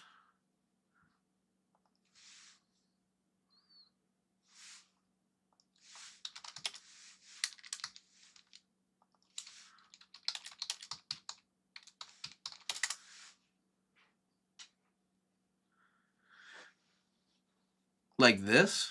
Oh, cool. I mean, I'm sure I could do stuff like that too. Anything's possible. Like anything's possible in Blender. I really do believe that. It's just like takes a lot of experimenting and time. Super sick though. Yeah, a lot of this stuff you could do like probably a little bit procedurally too. Stuff's neat. We could model something in Blender. That's always a fun thing to do. Modeling's it's not like my strong suit, but I'm good enough where we could probably come up with something together. Anything landscapes, character props. Yeah, landscapes are cool too. go ahead and Mr. Digitize, give me a character prop, and maybe we'll try to design it in Blender together or something like that. Could be fun, right?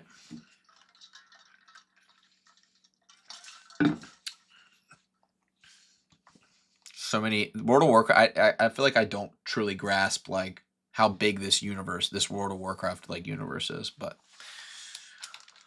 blank slate here, guys. We're moving on to more things here. Character props, huh?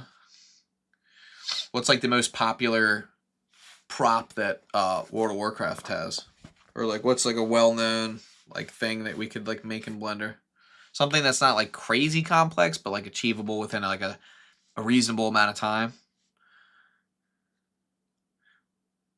What do you got, Mr. Digitized? I feel like you're brainstorming, or you left. One of those two. World of Warcraft. Show me how to do a grassy field. I'm doing my first one here in a minute. Oh, grassy field. Yeah, there's a lot of ways you could do that. A grassy field, you could do hair. You could do geometry nodes. Grassy fields, that would be an interesting one. I could probably show you how to do that. Probably wouldn't be too hard. Probably rocks. Interesting. Well, there's actually there's a rock generator in here somewhere. Where is it? Where's a rock generator? I think.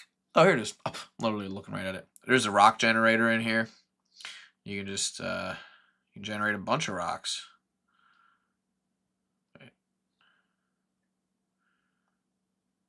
You can scale them. Deformation. Actually, here, let me just do one rock real quick. Deformation. Whoa. So cool. Roughness. Detail level.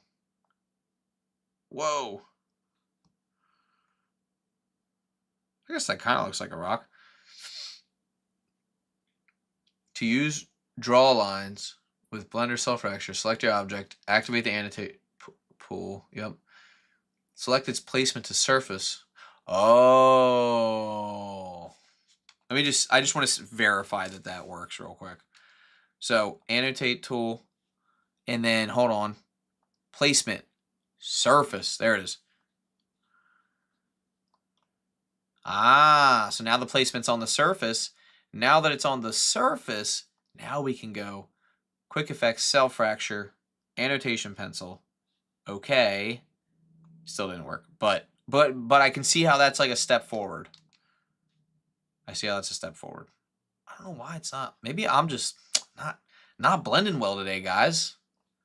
I don't want to jinx myself.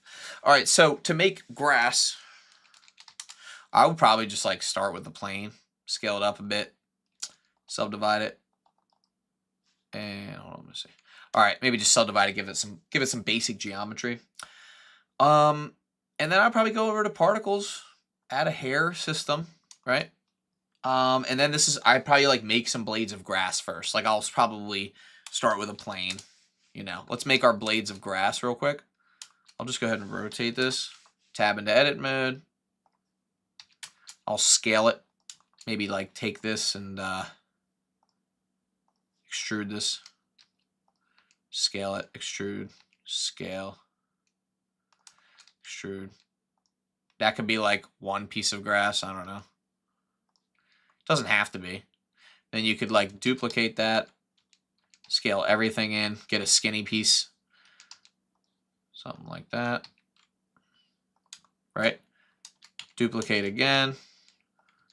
Scale down. That could be a smaller piece. Scale down even more. Right? And then maybe like have another variation of this one. Right? So now you take all these objects, put them in a collection. I'll just call it grass. Press OK. Hide the collection. And now for our viewport display, I'll go to rendered, or I'm sorry, not viewport display. Where is it? Hair render. Oh, here we go. Render as object. or sorry, collection. The collection is going to be grass. And then for the reason it's not rotated properly is because we need to select our objects, object, apply all transforms. And then if we go back here, should be able to fix it. Why isn't it fixing? Oh, set origin to geometry. Set origin to geometry. There we go. And then object, apply, rotation. Should fix it. Why you no fix? What's going on? That's weird.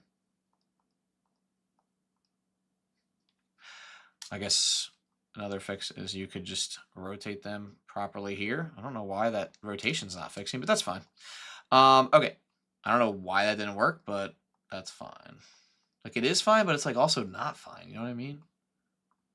Why would that be so difficult? Anyway, that's like what I would start with is for like the grass field. I would start with something like that. And then what I would do next is I would probably like apply like turbulence. Like I'd probably add like a turbulence force field. And you can see like as I move my turbulence force field, it kind of adjusts my grass as well. Just do that. And we're going to need more. Yep. There we go. Now we're getting somewhere here. Now, if it's too sharp at the top, you can of course go back here and you can like adjust like certain parts of it. But right now, like that's not terrible. Like that's where I would like start with grass. And then like let's go to rendered view. Let's add I'll just add an HDRI in here. Probably like an outdoor one. Something like that. And then for the like shader itself, you can just go in here and you could probably apply like a grass texture to these, or you can go over here. You can just go up to this new shader. I don't know, like a noise texture plugged into a color ramp maybe. And then I would probably just do like, I don't know, green, dark green, and maybe like a lighter dark green, like something like that. And then maybe something like that. It's probably not going to look great. Really, you're probably better off doing like a texture, like an image texture. Like this is probably going to look too green, so I'm going to dumb it down a little bit. I'm going to dumb down the saturation a little bit. Let's see how that looks. Not terrible, but also not great. If you really want the material, I would just go with like a grass image, throw it into Blender, into the shading tab, and then plug it in. You are a real Blender master. Thank you. I appreciate that.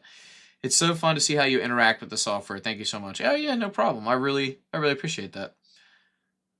Yeah, add-on. Yeah, it was an add-on. I know. I'm like, I should have thought of that.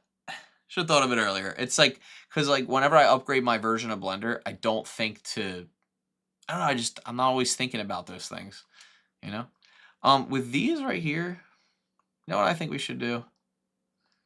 I think they're a little bit, yeah, we don't want them to be like too much at the top. In fact, they can even bow out at the top. They can even, crap, they can even go like this, you know? We don't want it to be like too sharp. And then let's go ahead and really crank this thing up. Did I save this yet? Save it as grass. And then we'll go ahead and do 20,000. Set up a camera. Let's get some camera and depth of field and just see what we can make this thing look like.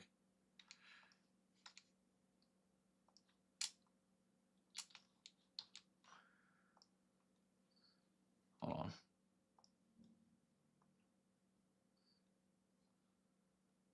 Oh my God, what just happened? Sometimes I move the camera too much and then it just, things get a little crazy. All right, there we go. Let's do 100 hand-painted grass blade. Really? See, that's pretty cool. All right, there we go.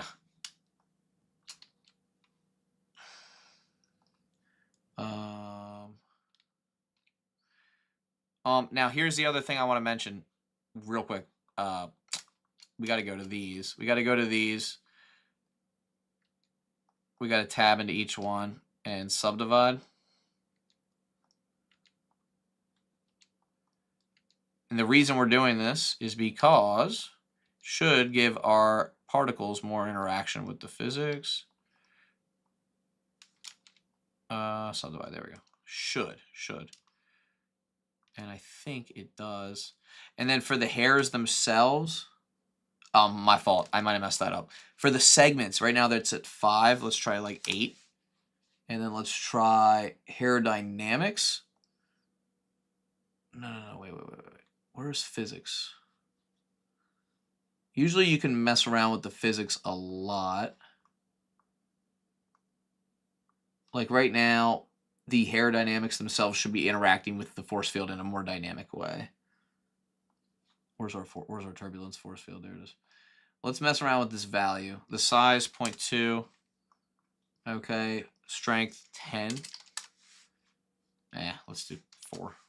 It's better.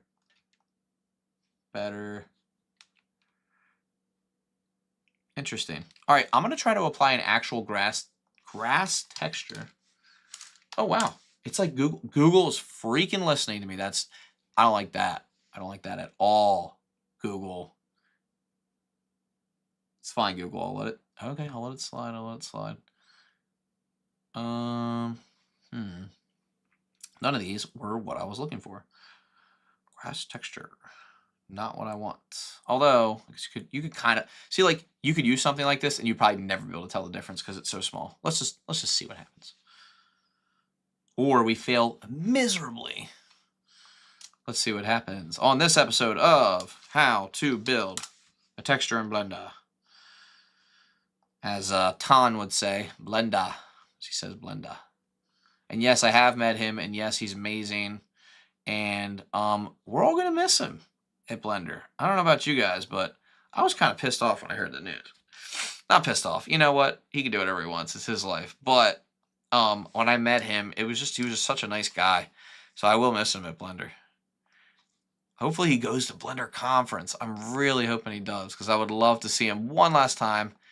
Give him a big hug. Say thanks, man, because you changed my life. Truly.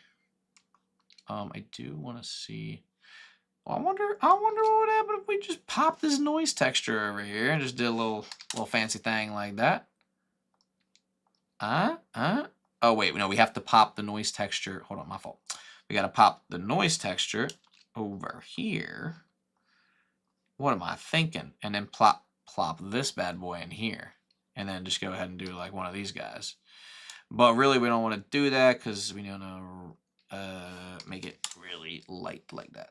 That should work. I'm just curious what this is going to look like.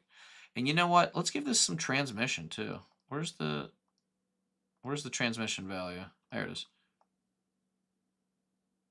Oh, that was too much. Now 0.2, perhaps? Do we want high roughness or low roughness? Do we want subsurface scattering? I feel like there is some subsurface scattering on this. Maybe not.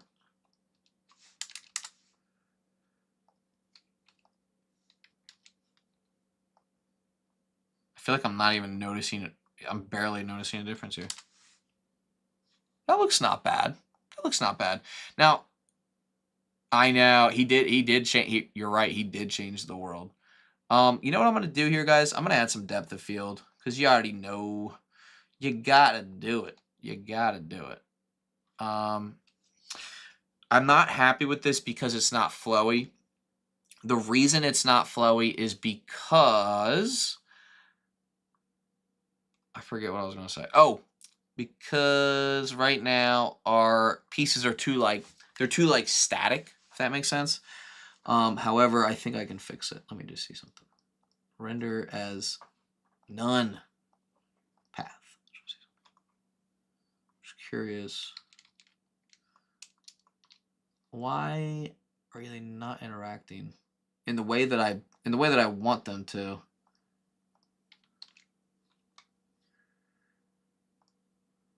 Hair dynamics.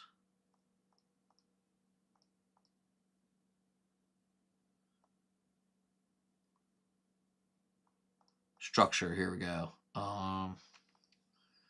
Just doesn't want to do. It's just really not doing what I wanted to do. I guess I could make them, I could just add a huge collection and like curve all of those things individually. Honestly, that's one of the big things that is killing my render right now, is I just wish that it was more like, I wish the blades of grass were a little bit better.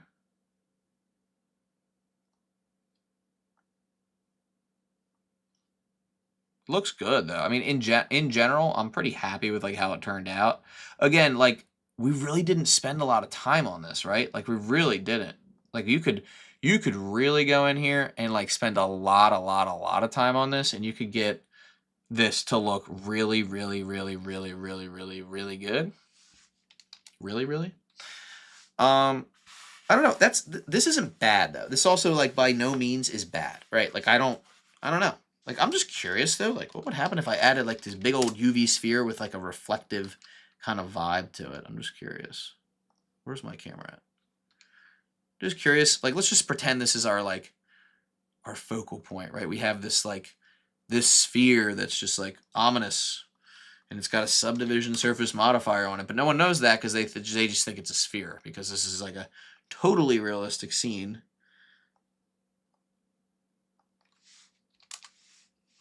Oh, spooky. And we could make this our focus object.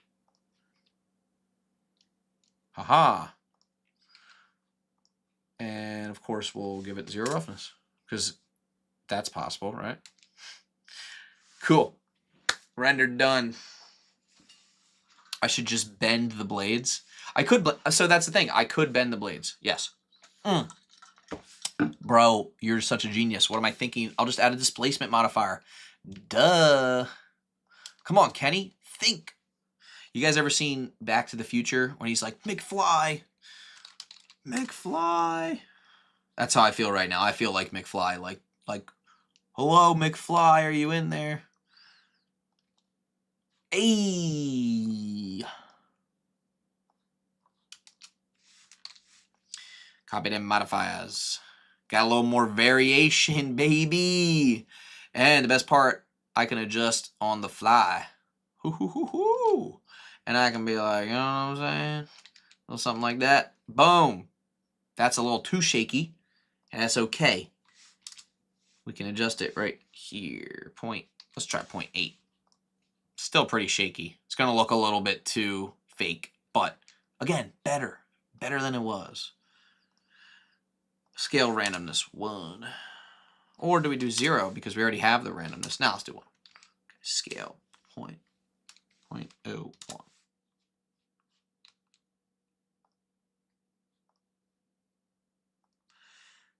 0.02. Guys, what am I thinking? I should be adding a displacement modifier to this. What am I thinking? Displace, new displacement, and of course we'll just go with clouds. Now, hold on. Here's how not to get Blender to crash. There we go. Okay, there we go. Perfect.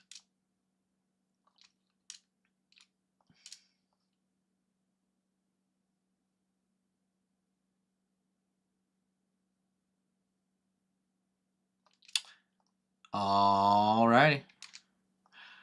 All right. As Matthew McConaughey would say. Much better. Now we got some waviness to the earth. And there you have it, kids. That's how you make grass render.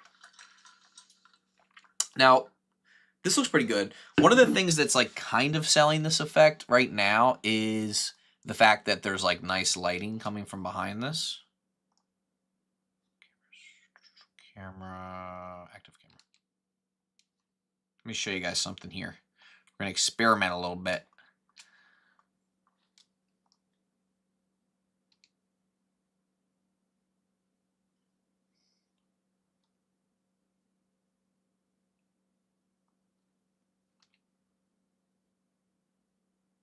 So look at the difference here from there to like here from this angle, right? Not as great, right? But still pretty good. Making the grass react. Ooh, good challenge. That's a whole nother Like, that's a whole nother thing. Is it possible? Heck yeah, it's possible. Anything's possible in Blender.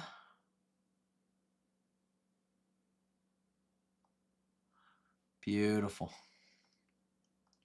You know what? We gotta get that 90-degree, though. We can't be tripping over here.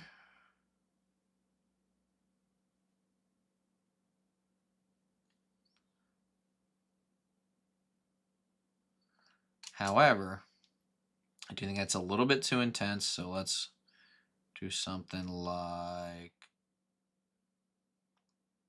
that. Looks better. Okay, so I'm looking for that, and then I'm looking for this to be a little bit higher.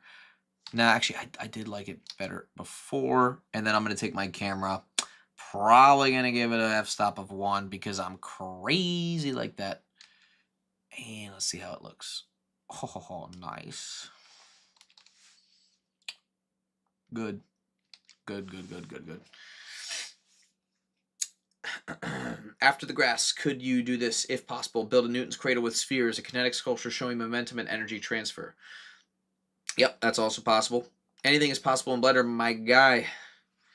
It would be easier if you were using geometry nodes instead of a particle system. That is correct. It would be easier. I'm just trying to show this practically for people who want to like just kind of jump right into it and see what's possible. Can you show me animating wind in the grass? Yes. However, my computer might crash, but let's just see. So right now, how many particles do we have? What do we got? We have 20,000. Let me just try 500 and see if the wind even makes a difference. Just want to see. Oh, look. As I rotate it. That's so funny. I'm just curious if I press play, what happens. Oh, because I don't think I have. Is it because I don't have hair dynamics turned on? Oh, did I just crash Blender? Oh, it is moving. Is it moving? I think I'm freezing. Blender's like freezing. All right, so we might not do wind today until I master that, but that is something we can look into. I'm gonna go and use the restroom real quick, and then when I come back, we are going to. What was the one I was gonna try? We could try like something like a Newton's cradle. That might work, because I have So, guys, this is actually a perfect opportunity. I'm so sorry. I should have shouted this out sooner. CG Cookie has a class that I teach. How did I not think of this by now? Let me shout it out, because the 25 of you who are interested in Blender, I am like part of this course that they were lucky enough to, I was lucky enough to join. If you scroll down here, you can see who's teaching what. Wait a second, I know that guy. Oh my gosh, it's Kenny. So this is my course on physics. It does cost money. However, I can promise you, if you think you know a lot about physics now, you're going to know a whole lot more after you take this course. You can buy the individual course, like you don't have to buy the whole bundle, but you can buy just my course if you want to, or if you're interested, there's a lot of other stuff you can learn too. This is about, I think it's like 6 to 8 hours of content. I mean, there's a lot of content in here, but if you haven't already signed up for it, sorry, I should have shouted this out sooner. This is a great way to go. Here's some of the things I teach. I teach about rigid body physics, and I also teach about rigid body constraints. I teach about soft body physics. Okay. Teach about cloth physics, which is, this one's pretty cool. I like cloth physics a lot. I teach about fire, smoke, and fluid physics as well. Particle physics, dynamic paint, force fields, and then tricks and troubleshooting, which is just like if you get stuck, like how to kind of get like unstuck. But a lot of this stuff is covered in the course and more. There's a few other bonus things in there for you guys. You should definitely check it out. Super awesome. I worked really hard on this. This is one of my big things that I worked on last summer. And then we launched it last summer, I believe, if I remember correctly. And it's been doing great. Countless downloads. People love the course. I've had some amazing student projects that have come out of this course. So if you're interested, boom. I really wish you put in hair physics. Actually, you know what, guys? I guess I have to share with you my top secret project now because you've left me no choice. I should save this. Whoopsies. Let me give this a quick save. There we go. There is a top secret project I've been working on. I'll pull it up. This is a complex one though. This one, I would have to like look at my nodes again to see how I even created it. But this one I actually did do. It's funny because you guys were literally just asking me about this. Originally, this tutorial was going to be on this exact subject matter, which is quite literally what you're seeing here. These are like, this is not a hair system, but this is all through geometry nodes. I managed to figure out a way to like make a fake interactive hair particle system that almost works in like real time. How did I do this? I don't know. I was like, maybe I had too many cups of coffee one day, but I'm just going to zoom in, let this render for you guys, and you can just kind of glance at it because I really have to go use the restroom. But check this out because this was what I was working on last time. This was just like a random project that came up. I know it doesn't seem random, it's pretty intentional, but we will talk about it in just 1 second. I might have to go back and like reverse engineer this because I don't remember like exactly how I set it up. So let me go use the restroom. I'll be right back. I need to make sure everything's all good. Check in on my wife, make sure she's good, make sure the kid's okay, and then I'll come back down and we'll hop into this. Okay, guys?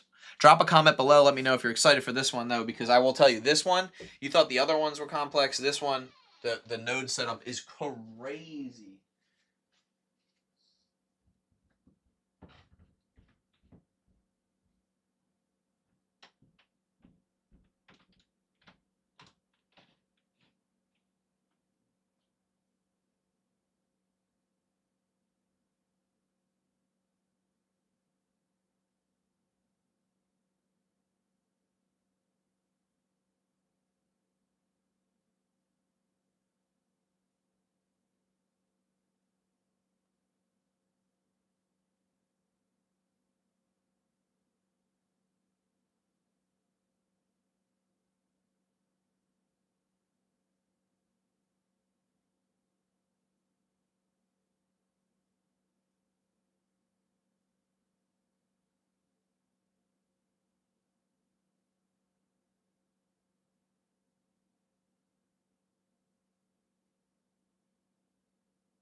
All right. Sorry, guys. I had to get a cheese stick too because I was hungry. All right. Where were we? How old is my kid? He's 3 months, and he's keeping me busy. But when he's not, I'm blending. You know. So a lot of you guys that are watching, are you guys just like passively watching while you like eat dinner or something, or you just like do you listen to it in the background? I sometimes I'll do that. I'll like put on a YouTube video. I won't even watch it. I'll just listen to it. But I'm just curious, like what you guys are up to. So I was actually having issues with this one earlier. Let me show you guys the node setup. Hold on. All right, so I zoomed out all the way. Can you guys see this? Yeah, you guys probably see this. All right, so this is the node setup. It's pretty, it might look complicated or it might look simple. It depends on your experience level, but so I'm going to have to reverse engineer this because I kind of forget what I did. I'll be totally honest with you. I took another project and I modified it to make it into this one. Oh yeah, I should probably also play this for you, right? So as I play this, you can see that the hair moves, right?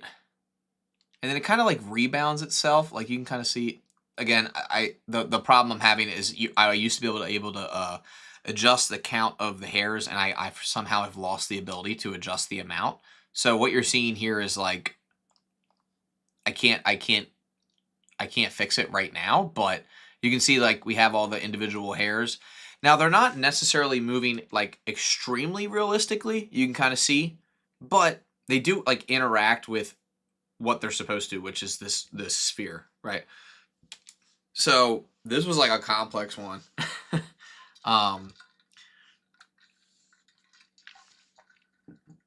Yeah, hair and geometry nodes and cards is also everything's the thing is like when you're doing something new that you've never done before, you have to find like a whole new way to do it. So it can be challenging, but I try my best to like make sure that I just stay creative and keep track of what I'm doing.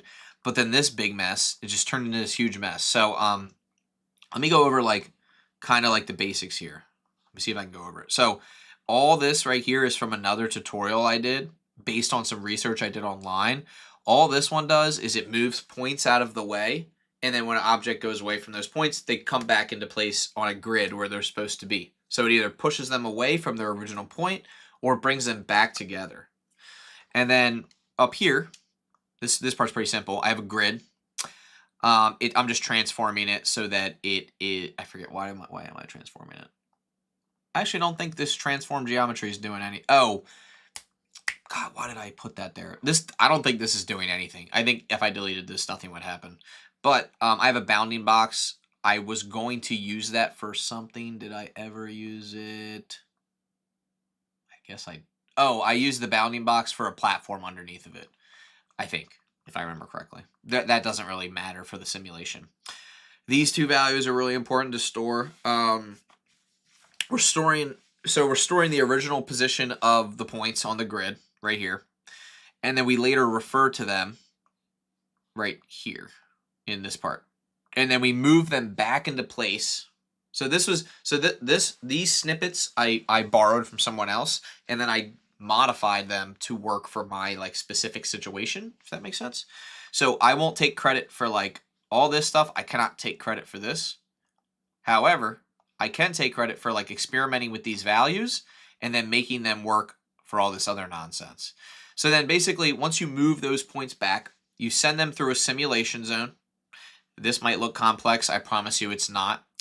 All this is doing is it's deleting all of the so like this is where like I go back and I'm like, why did I do this? All this is doing is it's deleting things that are outside of the realm of the simulation. So like I'll use my annotation tool here. Where's my annotation tool? I rarely use the annotation tool if you're wondering why the heck I couldn't find it.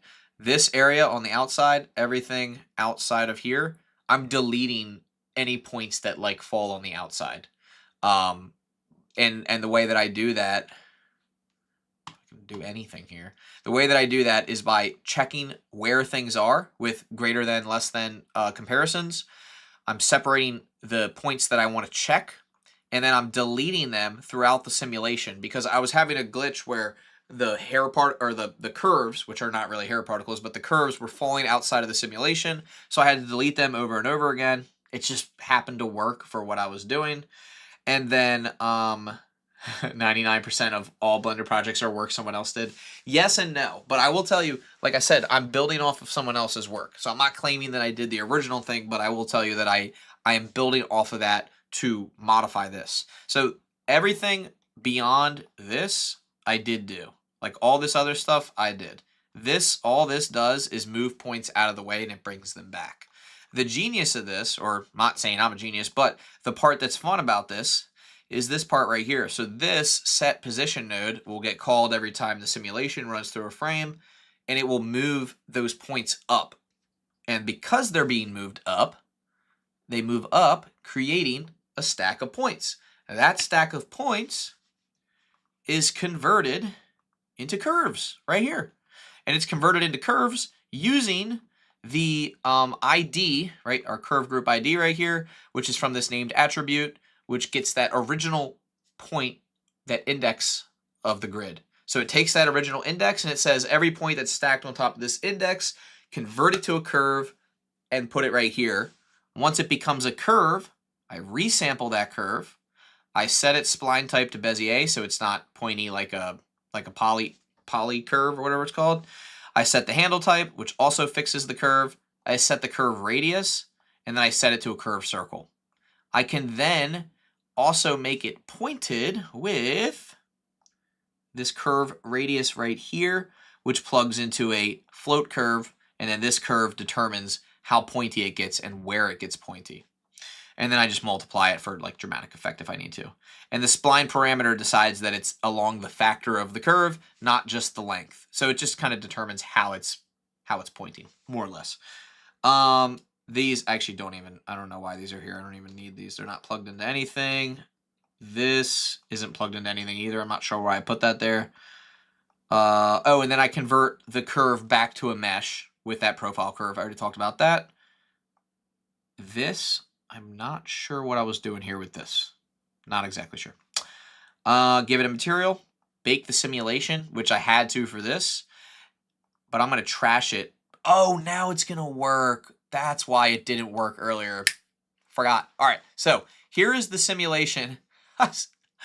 Oh my God, that's why it didn't work. I forgot I added the bake node. See, this is why I got to go back through my old projects. Okay, so here's what's really happening behind the scenes here. Might look a little crazy. Watch what happens in the beginning. See how there's no hairs in the beginning? The reason they grow up like that is because right here, our set position node is pushing them up 0.02 meters or whatever that unit is, blender units, 0.02 blender units up each frame. Eventually, they stop growing. The reason why they stop growing is because, I believe, of this first delete geometry. Where is it? Oh, it's in my settings, yes. So I connected our greater than right here. It's deleting geometry that's greater than a certain Z value, which is connected to one of these things. Where's it connected? It's connected to size X. Let me just verify that that's true. Size X, let's make it 20. And let's rebake. Yep. Oh, no, that was the size of the grid. Darn it, what did I plug that into then? One of these was the height. I guess I didn't do that properly then, okay. All right, we'll go back. Let me make this 20 and 20 so you can really see this a little bit better. I'm baking it, and good. Okay, so now you can kind of see what's going on here. So if you look really closely, you'll notice there's really no like major interaction, right, going on here. Now, to really like fundamentals, there are some classes about geonodes. I'd have to check. I'm not 100% sure, but I will check for you. So, okay, back to this. What's cool about this is like if I skip all this like stuff right here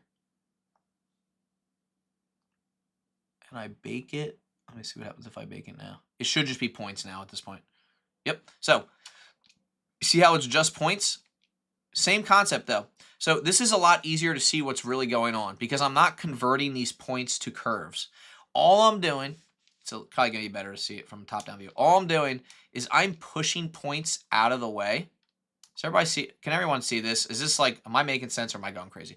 All right, we're pushing points out of the way, right? And then basically we're figuring out which of those point stacks should be individual hairs or curves. We're converting them to curves later. So right here, right, for instance, this right here, like I know this right here should be like one individual curve.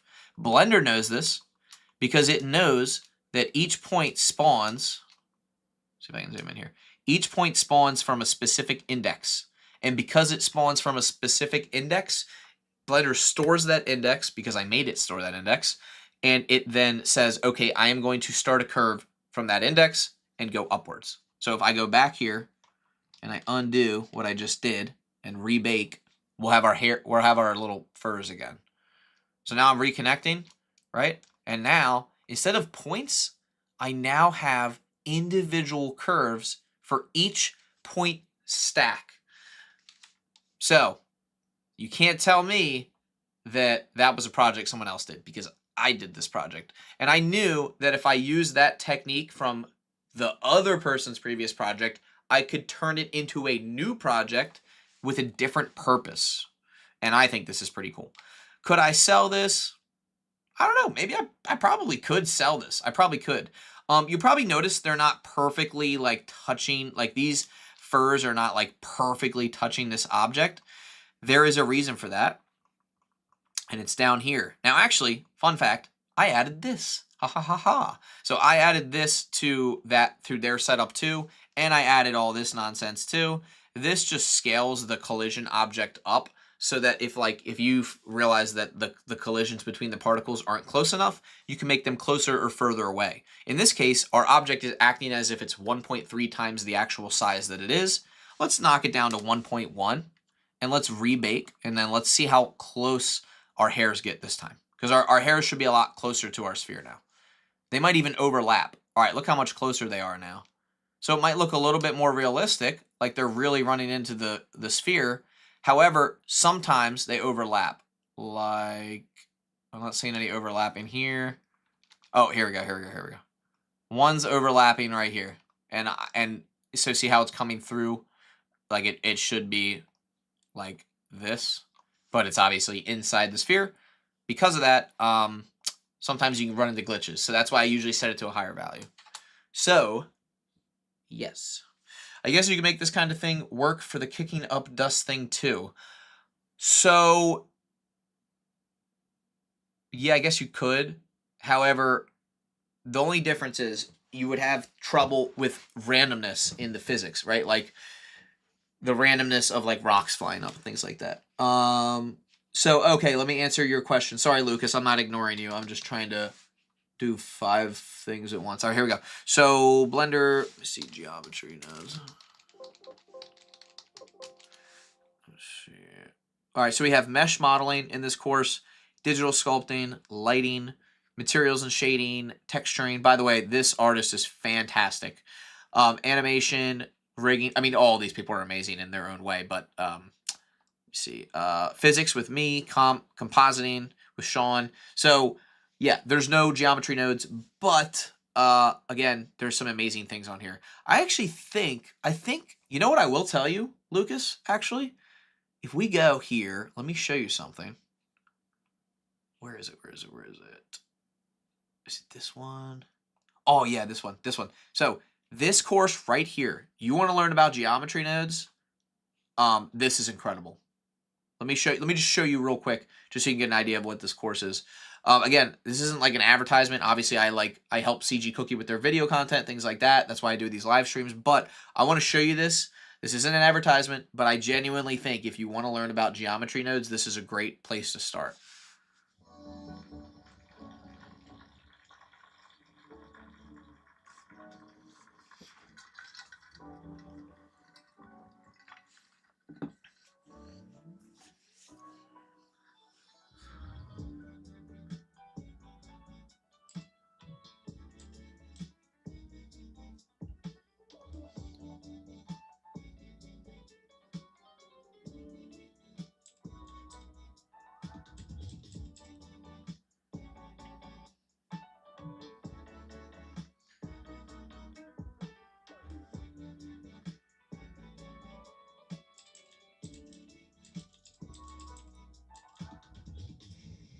How cool is that? So, welcome to B City, creating a nice. So I won't go through the whole video, but this course is fantastic.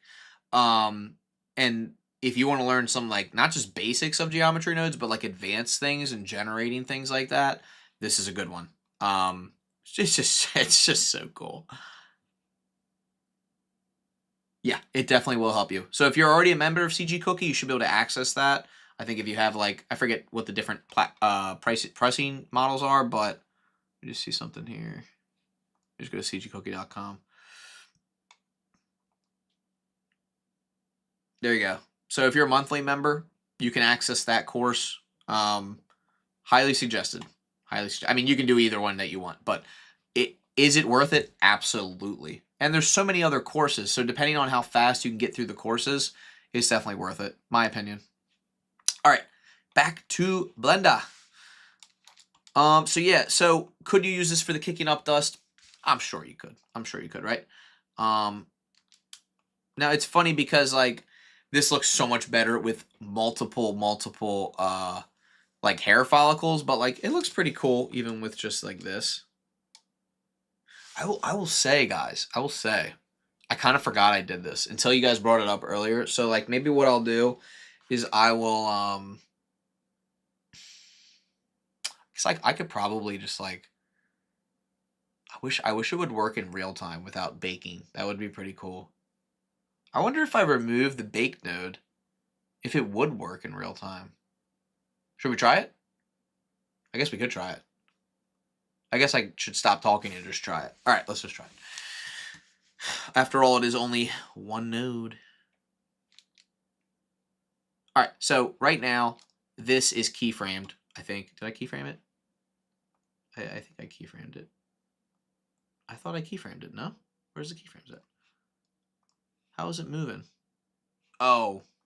Oh, wait. Oh. It's got a constraint. Ha. Fixed it. All right, so it's got a constraint. It does work in real time. Oh my god. I honestly didn't expect it to. Sorry, I'm not freaking out. Sorry if I yelled in your guys' ears, but so you can kind of tell here, like kind of really how it works, right? Whoa, that's kind of creepy though. As you can tell, it's not perfect, but it does work in real time. Very cool. Oh, I don't know why I guess just never thought to try it in real time. Here, let's go out to 300, frame 300, just so I can just like kind of play around with this for a second.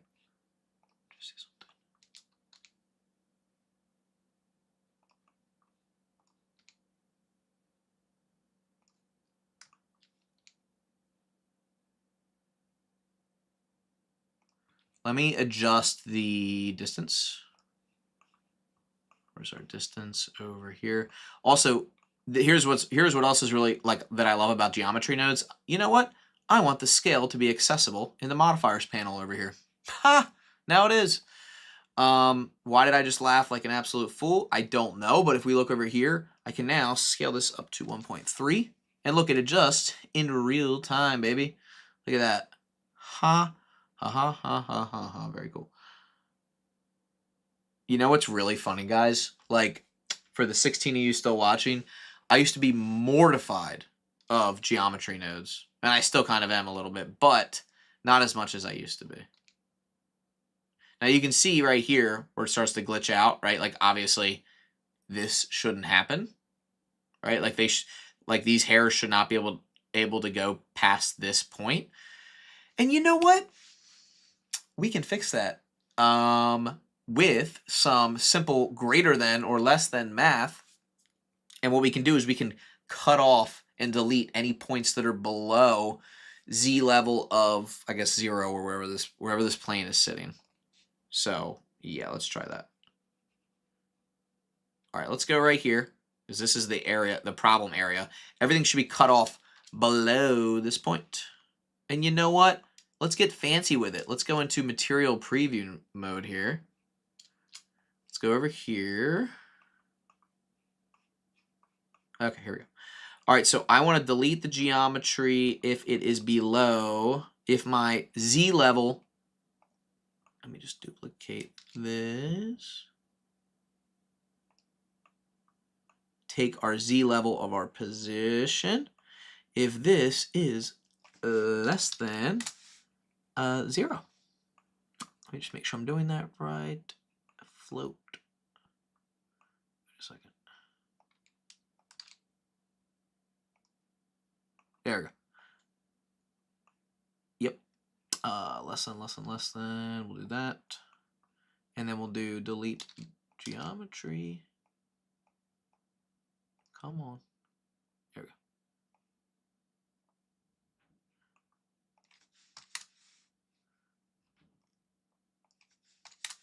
There we go. Fixed. All right, so hopefully you guys follow. Sorry, I went into my own brain for a second and I wasn't here in the real world. So if you were wondering where I was in my own thoughts. So basically we take the position of, go back here, we take the initial position of the instances, the points that we used. We say, okay, I'd like to get the position, please. And you know what? Let's go ahead and separate that position. I only want the Z aspect of that position. Anything less than 0, which is below this line, we're going to delete that. And we delete it right here. And therefore, we can no longer have... Oh. That was weird. Did you guys see that? That was like a weird... Was that a glitch or was that supposed to happen? Oh. Alright, I feel like I might have messed it up a little bit. Maybe not. I don't know. Alright, now here's the real test. How many frames per second can we get in real time? Right now, let me just move myself over here. Right now, we're getting 33 frames a second, which is like, I'm not even, how am I running at 33 frames a second? I'm on 30 FPS. I don't know why it's saying 30. I guess that just means it's the possibility of how fast we can run this. All right, so let's go ahead and let's bump this up. Let's bump this up to, it's at 20 by 20. So that means we have, what is that, 400? Yeah, 400 hairs or whatever. Let's try 50 by 50. Let's go back. Oh, we're running at 15 frames a second. Although I will say, there's a couple things I'm gonna say. One, I don't love the way this looks, but that's also because we're not. Let's go to solid view. I don't love the way this looks right now, but it is like more or less real time. See where we get into like weird issues here though? Like, why is my annotation tool like this? So we get into weird issues where like if 2 points are really far away from each other, it'll bridge the gap with this huge piece of hair, which is totally unnecessary. However, this does still look pretty good. I do wonder if we messed it up with the code we just put in, or the steps that we just put in. Dear Blender Master, thank you so much. I really appreciate that. Jose, I have to leave now. We'll check again later. Thanks a lot for showing us all the Blender features and your great skills. Bye for now. Goodbye for now, Jose. Take care, my friend. Helicopter Harry says, neat. Let me just briefly check, make sure everything's okay here, guys. Just making sure the wife is okay. And she is. I'm going to text her real quick, guys. I apologize.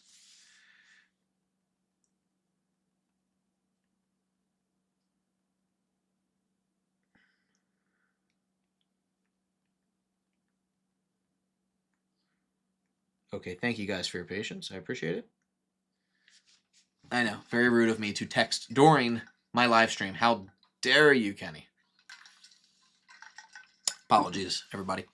Thank you for your patience yet again. All right, so we're getting some low frames per second. So let me try 30 by 30. I just want to see like what this could look like.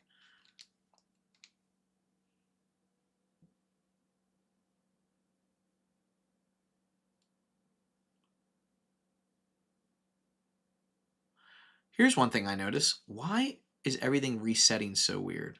It's almost, see how it's like resetting almost like it's snapping into place? I don't really like that. Well, let's fix that. I think I know why that's happening. I think it's my resample node. Resample by 3. Let's resample it by 4. What the heck? What? Did anyone see that? That was weird, right? Weird? Maybe it was just glitching out because it had to restart. That's a little bit better. You know what? Let's resample it by 5. That's not very natural, though. That's the only thing.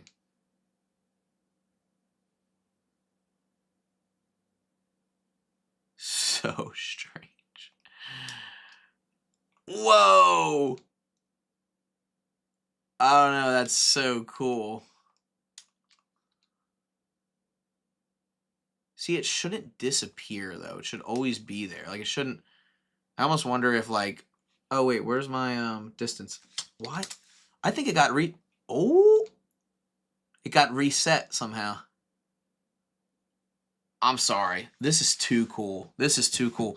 Guys, can I get a thumbs up or a really cool in the chat if you think it's really cool? Wow, I sound like every like Fortnite streamer out there. Hey guys, can I get a thumbs up in the chat? Oh, let's go back. I mean, it is pretty cool. I will give myself that. So cool. All right. What do we got? 19 people left. We've had the consistent 19 people. I'll take it. Awesome, dude. Thanks, Lucas. Much appreciated, my friend. All right, Harry the helicopter. I mean, helicopter Harry. Can you and Lucas Trancoso? Did I say it right? Can you guys give me another idea? This is the latest I've ever streamed, and for however long. It's 9:26. I started.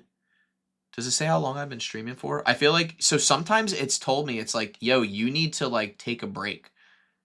How long have I been? Does it say how long I've been streaming for, guys? I don't even see. I don't see the time anywhere.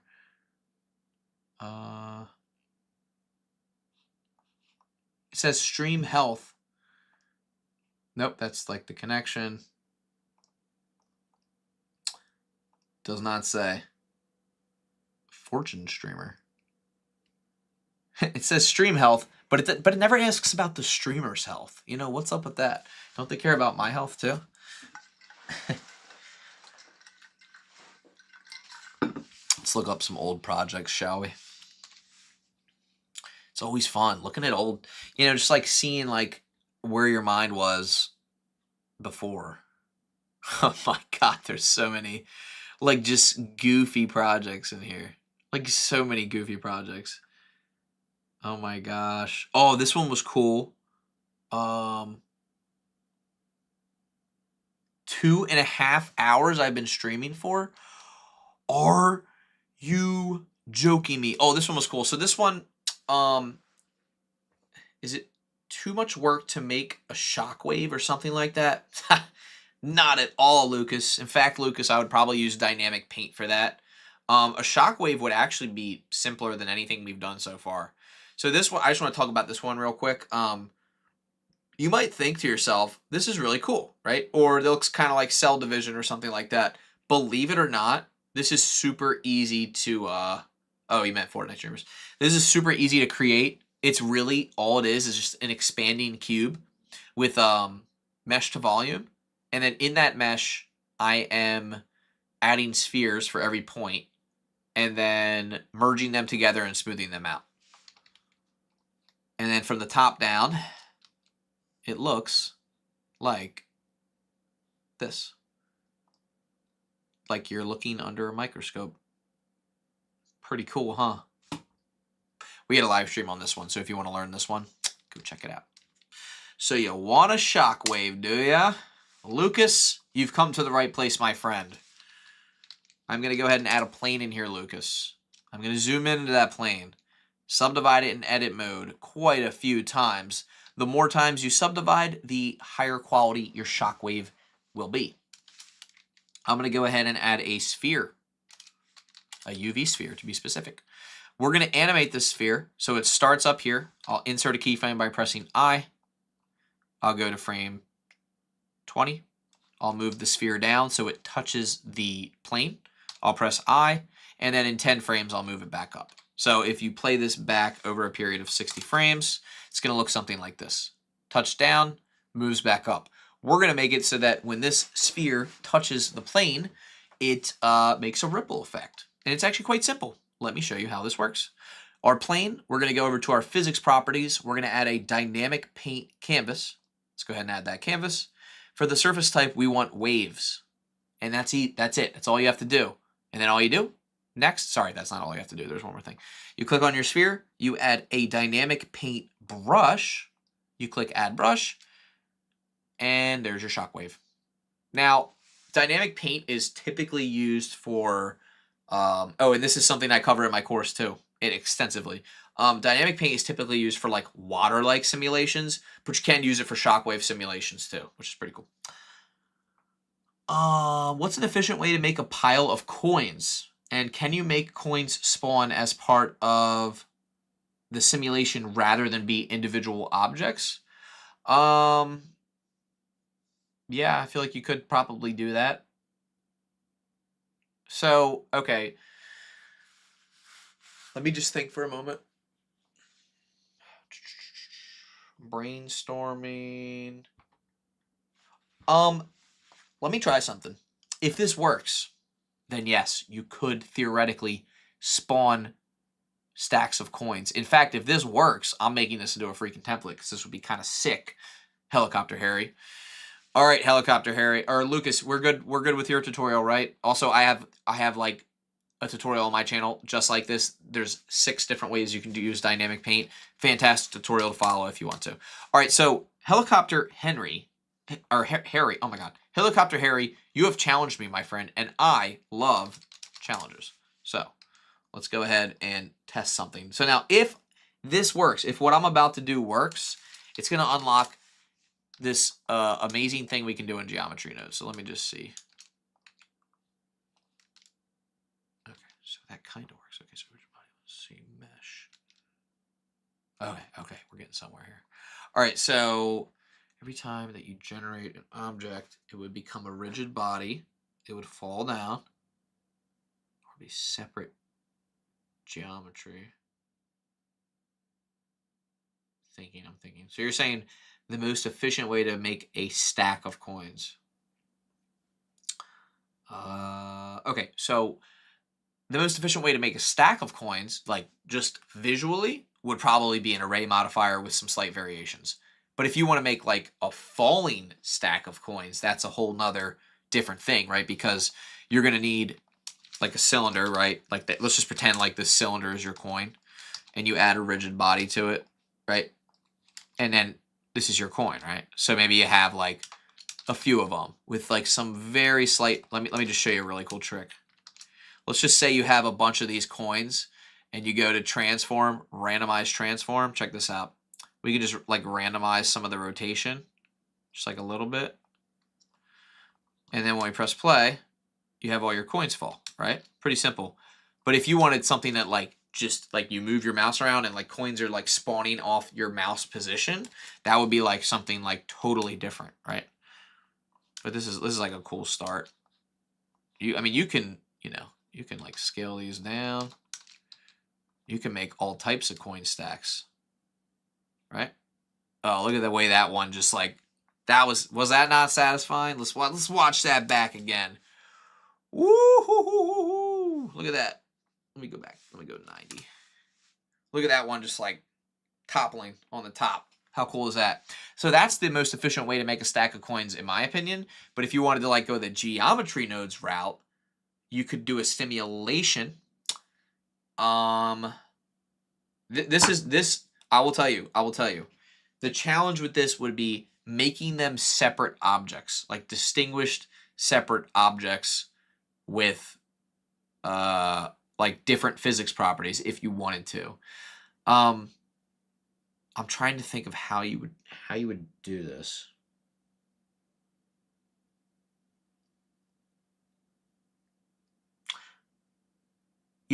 I normally don't refer to ChatGPT, but it might be possible to ask ChatGPT how I can do it to give me some inspiration. But I feel like I've been getting kind of dependent on ChatGPT for inspiration lately. So maybe we can figure this out. Let me think.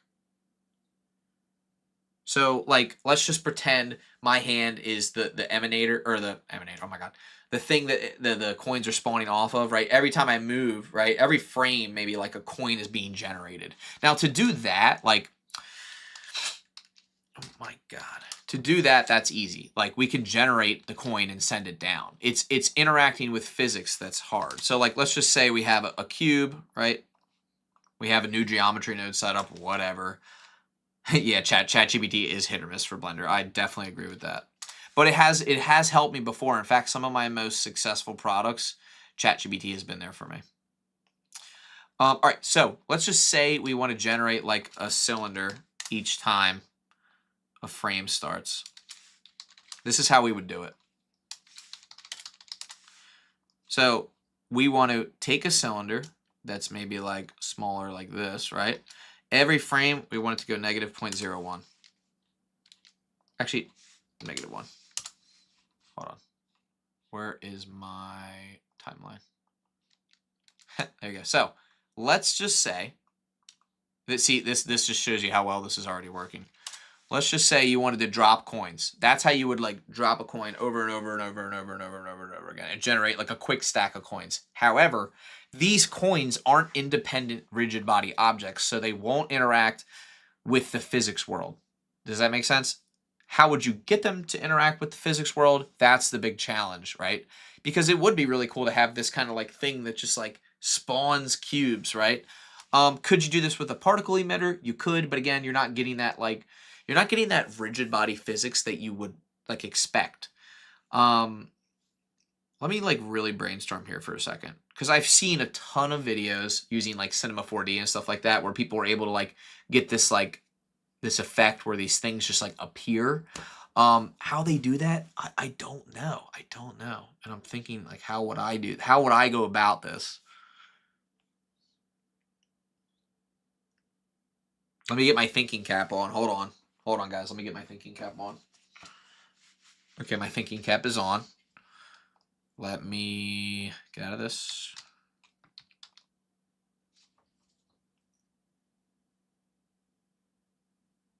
If I ever go quiet like this, that means I'm seriously deep in thought. I'm also kind of tired. But if I go quiet, it's because I am like in crazy deep thought, and like I swear to you, you could throw a brick at my head, I wouldn't even flinch. Like that's how deep in thought I get. I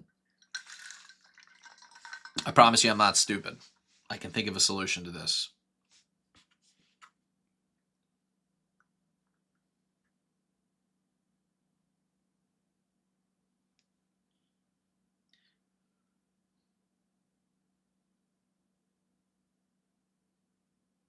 See, in Blender, you really have to like think outside the box, because one of my favorite things to hear, which you're going to be surprised about this, is that you can't do something in Blender. Do you know how badly that motivates me? Like, that makes me want to do so much in Blender. When someone tells me I can't do, or in real life, just like anything, like, oh, you can't do that, like, it's not possible.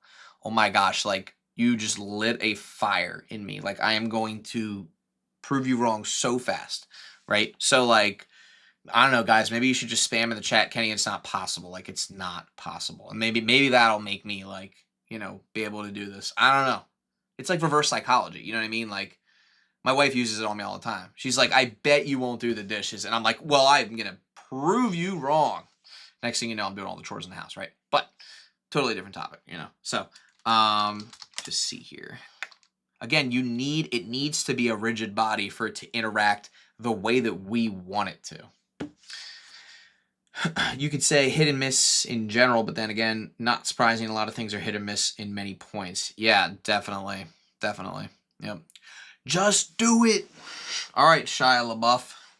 Please tell me you know the reference that I'm talking about. Mr. Rude Digitized. Are you digitized? Are you digitized or are you not? All right, so let's, you know what? Let's use the annotation tool. I don't use it enough. Let's use it. You have some sort of point. Oh, you can. It's kind of crazy that you can like, can you adjust the radius of this? You can. Why is it like grayed out though? Does anybody know why the radius for the annotation tool is grayed out? I don't normally like. Oh, wait.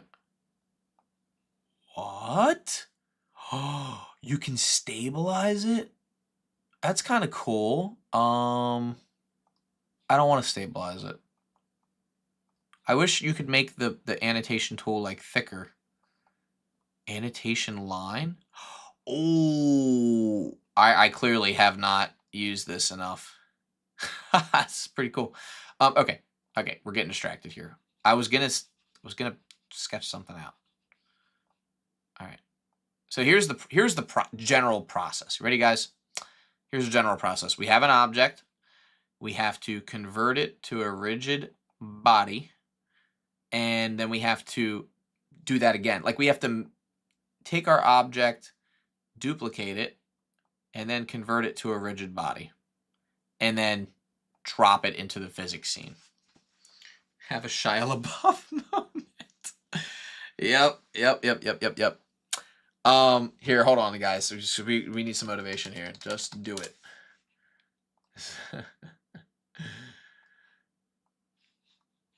Just like, I mean, we're gonna go ahead and do this. I'm gonna go ahead and bring him into Blender.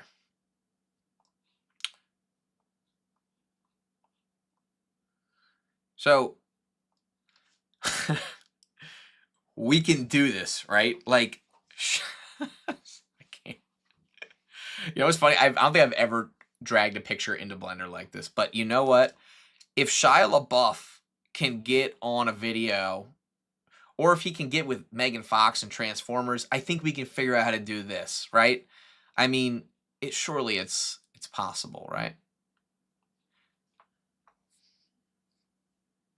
So you just take an object, you duplicate it. We already know how to duplicate the object and send it down, but how do we like separate the object away from geometry nodes?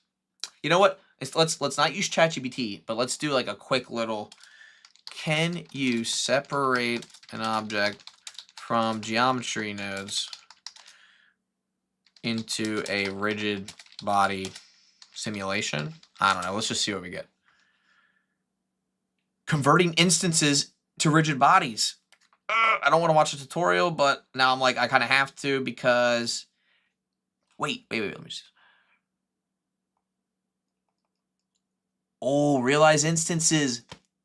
Duh. But hold on, does it make them separate objects? Because if it does, we just solved it. It's been solved. It's been solved. Hold on. Where is my... Guys, where did my... Did I really just delete that other document? I'm going to literally lose it if I just deleted that other... Where's that other document? Oh my god. Oh my god. Did I delete it? Guys, did I just delete that other document? I think I just deleted it. Oh, it's okay. It's okay. We can remake it because we are just so smart. Let me just see something. I just want to see something. Instance on points.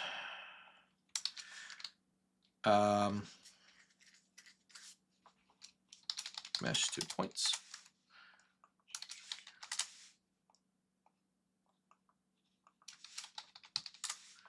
All right, so we have a bunch of instances. We're realizing those instances. Now, what happens if we add a rigid body physics? Absolutely nothing. Timeline. There we go. Oh, no. All right, if these are separate objects, guys, this is a game changer.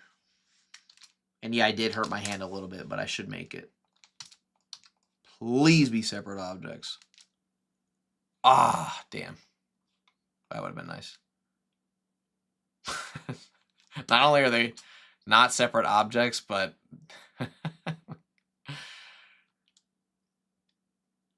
Oh, wow. Let me just see something. Yes, realize all. Well, I see why you'd be able to just like realize some of them. That's there is a purpose to that. Oh wait, we're on convex hull. Hold on. You guys see that? Wait. Mesh? Like I don't.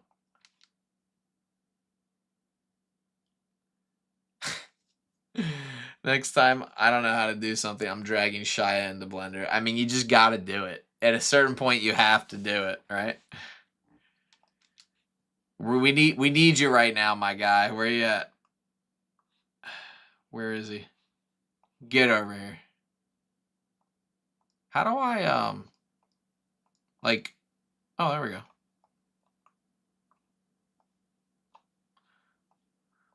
You know what, guys? I have a better idea. This is, you know what? I have been thinking. This is clearly why, you know why this isn't working right now? because we need a new background. We need this. Where is he? Why isn't he on here? Oh, wait, we want spherical projection. Why you no work, bro?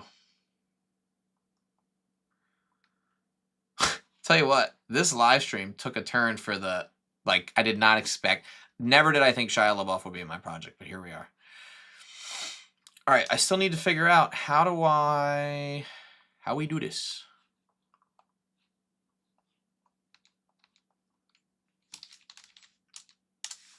Let's start with this. Let's start with just like generating the random thing again. Cube. Oh, it's gonna generate from the cube, by the way. So like if I take this and I do set position and join geometry and -0.5 and boom. Oh wait, why does it apply to that one? Oh, because this is rigid body.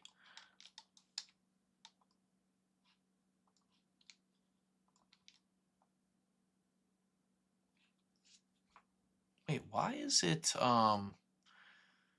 the other cubes? I should be able to move my mouse and it should be able to drop. Huh, I wonder why it's not able to do that. Because it's independent of the original position of the cube. So we need to keep the position at the original position. I'm losing it. Hold on. Position. The position of the cube. Capture attribute. I would like to capture the position of this cube.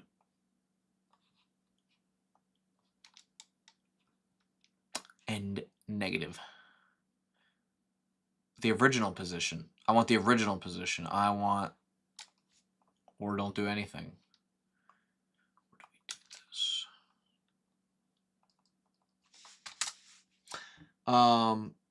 Sorry guys, I went into my own brain again. Hold on. Let me try something.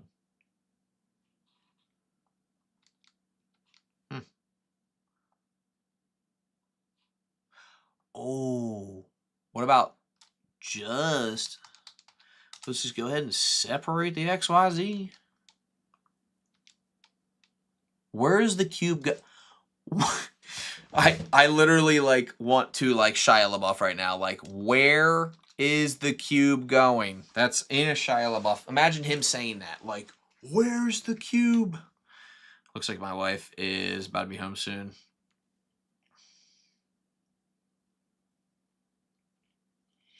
Which means we have a little bit of time left, ladies and gentlemen, to freak out. I don't even remember, what was it? The stacking coins? Can we pick something different? This one's going to drive me insane. Let me just see something. What was...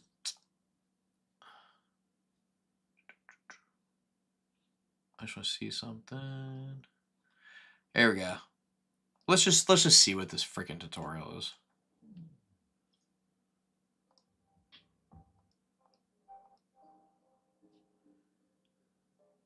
Let's watch. We're gonna watch this tutorial together, guys, because I want to see if this is Well, he spends the whole darn time modeling it. Converting instances to rigid bodies.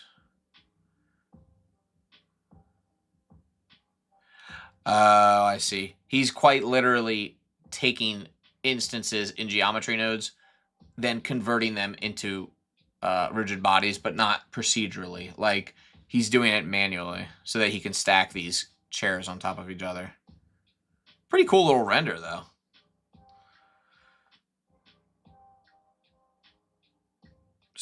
Bro is like, that's pretty cool. That's a cool, that's a solid render. Oh, snap. Look, this is my live. Haha. So dope. Okay, hold on. Let's see. Geometry nodes. I want to see this one. I actually think I'm pretty sure I watched this one, guys. Next time I don't know how to do something dragon shy, I swear, dude, it's gonna work soon.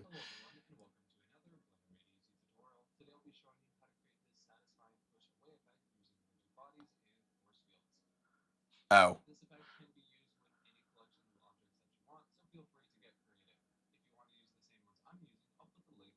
This is a cool one.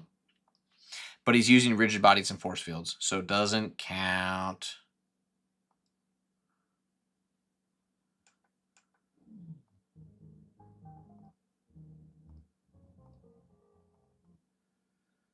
What is bro making? Ooh, that's pretty fun.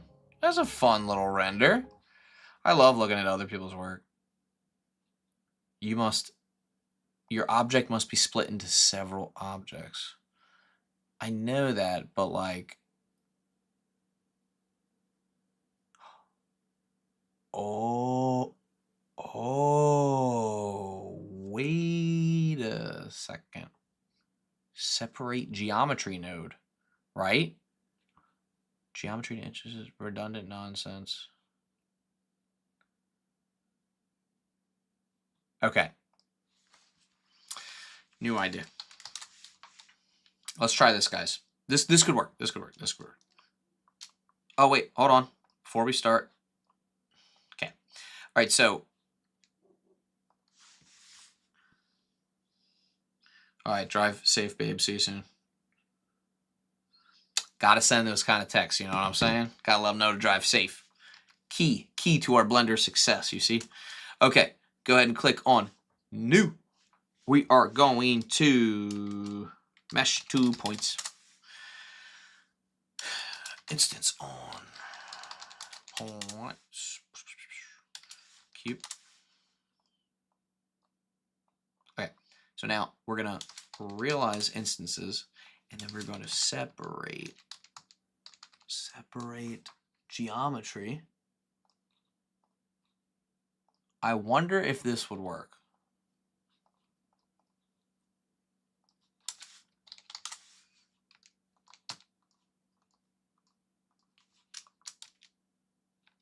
Damn.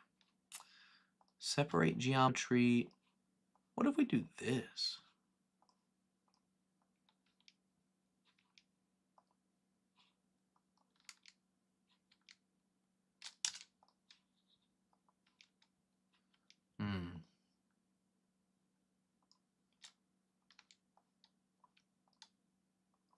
I'm just curious if this would work.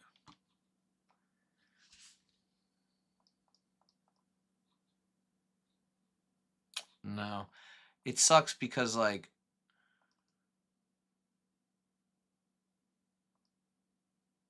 I don't know how I would get all these to be separate. I feel like it would be, I almost feel like it would be too powerful if you could do this. You guys know what I mean? Like, wait a second. Simulation zone. Join geometry with itself. Hold on. But every frame I should be adding a new one, correct? Bake. Hold on. So if I take my cube and I rejoin it with itself every frame. I know, that's what I'm trying to think, like, am I like overthinking this or am I is this actually going to be complicated? Because the way I see it is like, once I know I can convert it into like a rigid body somehow. So I know that I can take the ending result geometry from geometry nodes and it can become a rigid body. But then how do I like generate another one? Let me see something in the simulation tab. Add simulation. What is it called? Isn't there a way to have it's called a repeat zone. Repeat. Dude, what? That makes me so irritated that I can't just plug that in.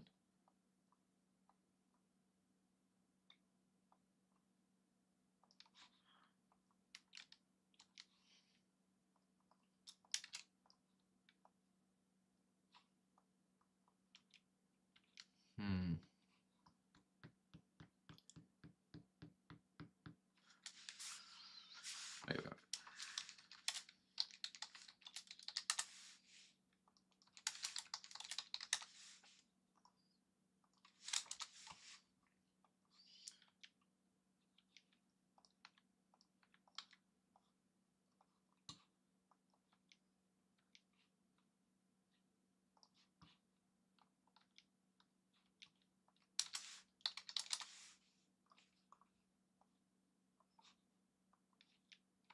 Oh, wait a second.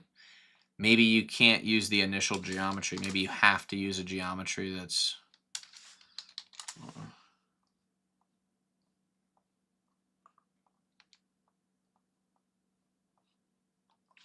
Imagine? Huh?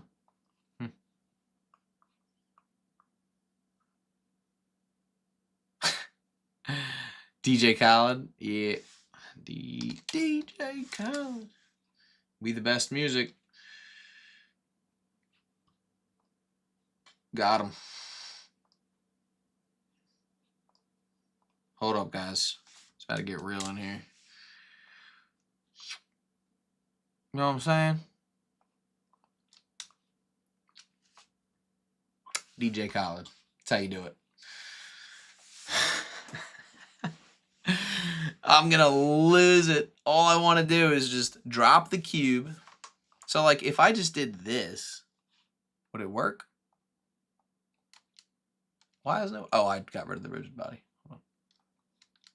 Okay, so it does work with just a cube. So why won't it work like this?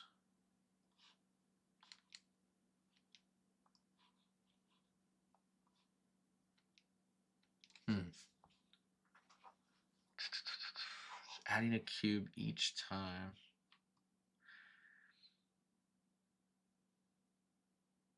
How would I... Oh, wait. Set position. What if I set a position to a random value each time? And then I do the scene or frame. Scene time frame. And I gotta delete the bake.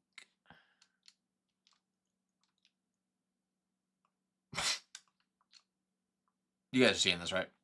Okay, yeah. Now hold on.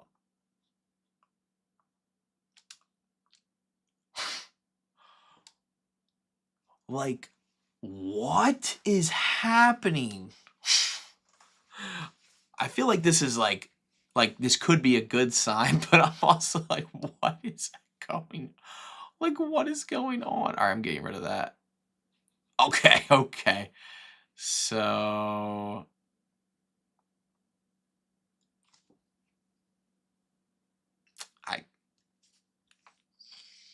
I can't make this stuff up.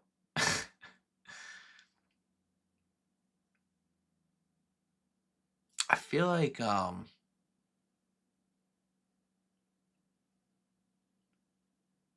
almost wonder if there's a way to do it with drivers. Hold on a second. You know what, guys? I'm sorry. I'm sorry. I got to do it. You're making me do it. I have to do it. I'm sorry, but I have to do it. Okay. I'm gonna ask ChatGPT. What was I gonna ask it again? Oh yes. Can you spawn rigid body objects in Blender from thin air? Yeah, that's what I thought.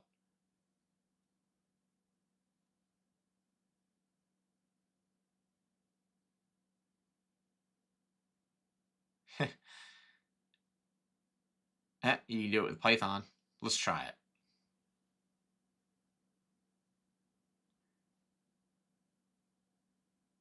Hold on. Modify my code so that... Hold on. My fault, guys. Modify my code so that... so it spawns a cube at height 1 every 5 frames. My God, look how quick it is. That's crazy. I do have the pro version, but all right, let's try it. Let's delete this nonsense. Sorry, guys, but I have to delete our boys over here.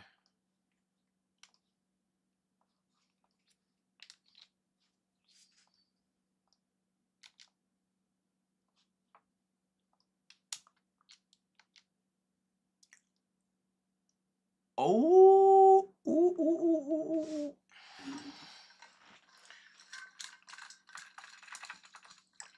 Well, that was easy. Thanks, ChatGPT. So what's really cool about this though is like you could probably like honest to God, you could probably sell this. Or what you do is I could say ChatGPT, can you pair it to an empty so that I can like can you pair it to an empty and then can you make it so that I can select the object that's being spawned, right?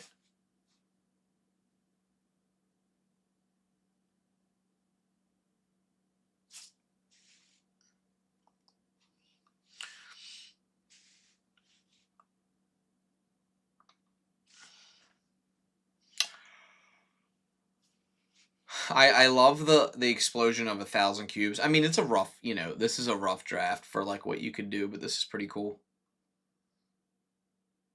It is neat. Like it really is neat, but at the same time, like I hate it. Like I hate it, but I love it. Like I can't hate it because it did almost exactly what I asked it to do. But then it's like, how can I just make a driver to do this myself?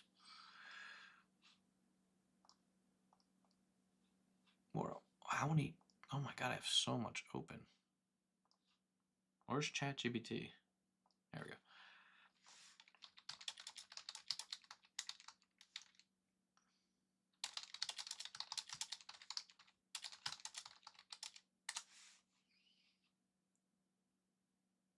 I can't believe the craziest part about ChatGPT to me is how freaking fast it is now. Like I can't even by the time I even thought to read its response, like I was gonna wait, and it's already done.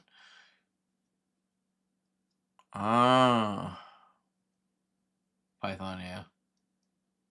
So you give the illusion of spawning. That makes sense.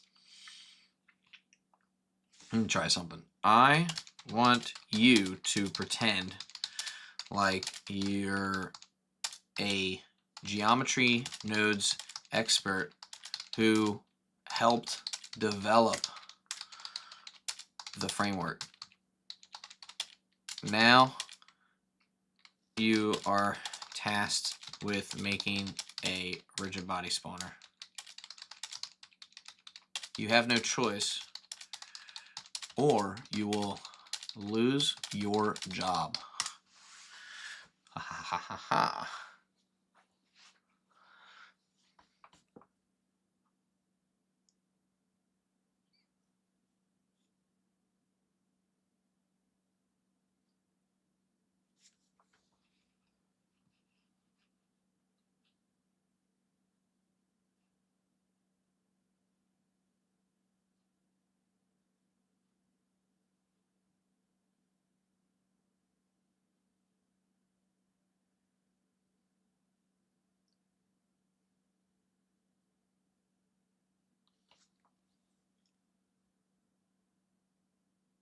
Huh.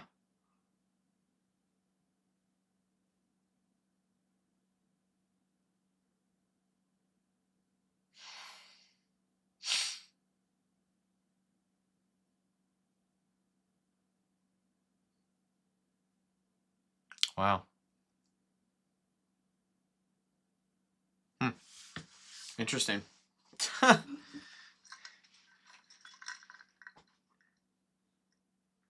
Yeah. No. So, again, add water. Blender takes a lot of water out of you. I will tell you one thing about Blender. You really thinking, like the gears are turning. Like it takes a lot of water. It really does. I do have to stop the stream soon, guys. But I will say, like, it's interesting because with Python, you could do so much with Python. Like I know there's a lot that's possible with it. It doesn't surprise me that it's telling me that's the solution. However, I just can't like accept that though. Like I want there to be a different way, like my way that I would figure out like how to do this. You can spawn, like, you can spawn a rigid body on all the points that you make, you know, like, that is possible, but it's just not good enough. I don't know. I just think that we could do something better. Don't you guys agree? Like, there's gotta be a way to think outside the box here. There just has to be. Now, with a particle emitter, that's an easy workaround. You can use a particle emitter, but you're not getting those rigid body physics. You just aren't. Like, it doesn't work like that. You know, there is an add-on for making a particle emitter kind of act like that, where the particles that come out can rotate and things like that and be affected in different ways, like just like a rigid body system could be. You almost like need to like. I wonder if you could just somehow apply. I guess you could make it an add-on where it's just like a cloner, like it just clones. I bet you this is like, I know this is a tool. Let me see.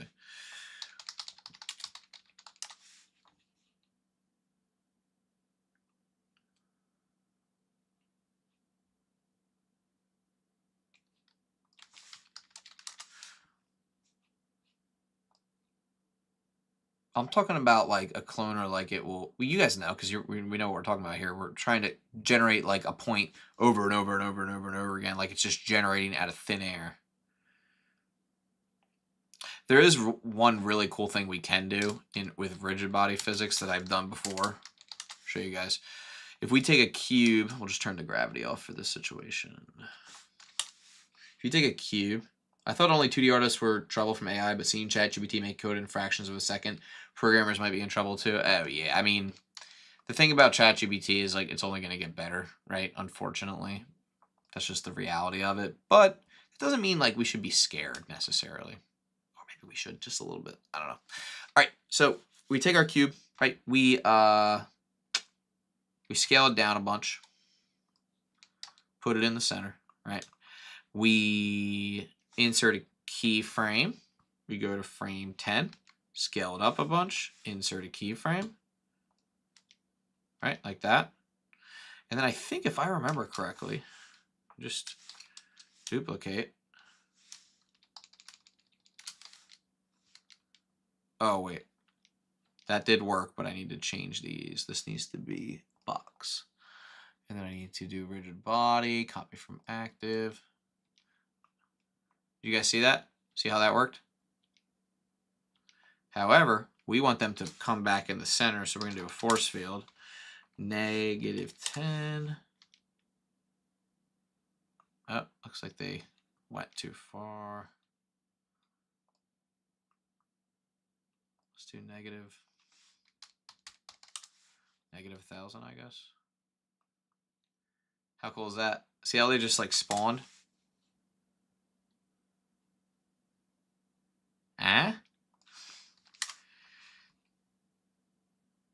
If you want it to be more turbulent, you can add a turbulence. Can I spell anything today?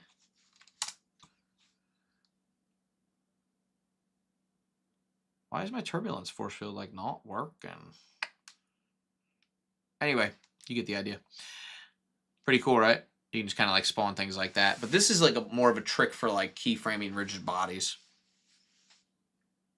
Can you recommend me some of the best courses for gamer artists? It should be channeled in a hybrid approach. Yeah, I agree with that. I gotta say, man, maybe not for necessarily game artists, but CG Cookie Core, where is it? This Core Fundamentals course is the one that I taught. I know I keep preaching this one, but I swear to you, like, this is awesome. Like, this is going to teach you so much. Modeling, right? Sculpting right then and there. You can already sculpt and model all your game assets, all your characters, all your walls, all your flowers, your grass, your trees, whatever else. Lighting. Now you can make mock scenes. Materials and shading. Texturing, again, for your characters or your assets. Animation. Rigging, hello, assets, boom. Physics, yours truly. And then we have compositing, which helps as well. So literally all these things could go into that category. However, if you're looking for like something more specific, you could, you could search around. They have other stuff too. Like, let me just see what happens if I search for gamer, or maybe like not gamer, but like game art maybe. Oh, here you go. Level up your game development. Boom. There you go. Anything CG Cookie, I would highly recommend. I mean, I have nothing but good things to say about them. Let me just go ahead and duplicate this again. I'm making a bunch of these. Like, I just held Shift R down.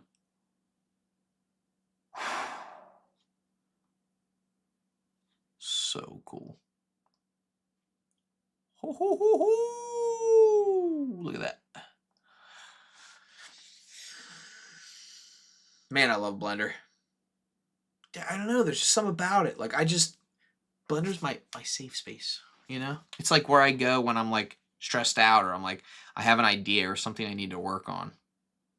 I don't know. There's just something about it. All right, well, it is 10:10. I actually have to work tomorrow. Really wish I didn't, but I really do gots to go. Guys, if you enjoyed this, please like, comment, subscribe. Consider checking out my KennyPhases channel as well. Also, I have a ton of digital products as well that are available on KennyPhases.gumroad.com. I also have a Superhive account too, so if you want to check out my products on there, you can. Quick shout out to that. Gumroad.com, or where's KennyPhases.gumroad.com. All of these. What? Oh, I spelled it wrong. Oh, almost freaked out there. These are all my products if you guys want to check it out. Whoa. What in the world? Look at that amazing comment. Thank you so much. I'm so glad you guys enjoyed it. Rayman Pixar. Yeah, so we have right here, guys, there's just so many things that you can check out. These are some of my like top products.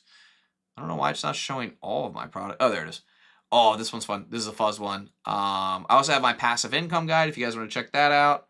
And then, of course, Blueprint Shader, most popular product right there. So definitely check it all out, guys. And please check out Core on CG Cookie. That's really, this is what you want right here. Because if you really want to learn everything that I know, this is part of the place where I learned it. So, and I helped, of course, with this too, which is awesome. So check that out. Check me out on Superhive. And if you have any questions, guys, please drop them down in the comments below. Yeah, this has been fun. I really do hope you guys enjoyed. I really do. So any additional last minute questions? I do have to go up and make sure I'm home for when my wife gets home. But any questions? Love to see how you work, man. Thanks for the help. Yep, you got it, Lucas. And thanks. Are you digitized? You were awesome too. Peter, you were great. Motenzenzo, you were great as well. Helicopter Harry, can't forget you, man. Secret Talks. Yep. Oh yeah, we were talking about which courses for you that would work. We had a lot of I feel like we had a lot of active people in the chat, which was awesome. So thank you guys for that. 3 hours and 18 minutes for a live stream is wild, though. Wild, guys. All right, guys. Have a good one. I will talk to you soon.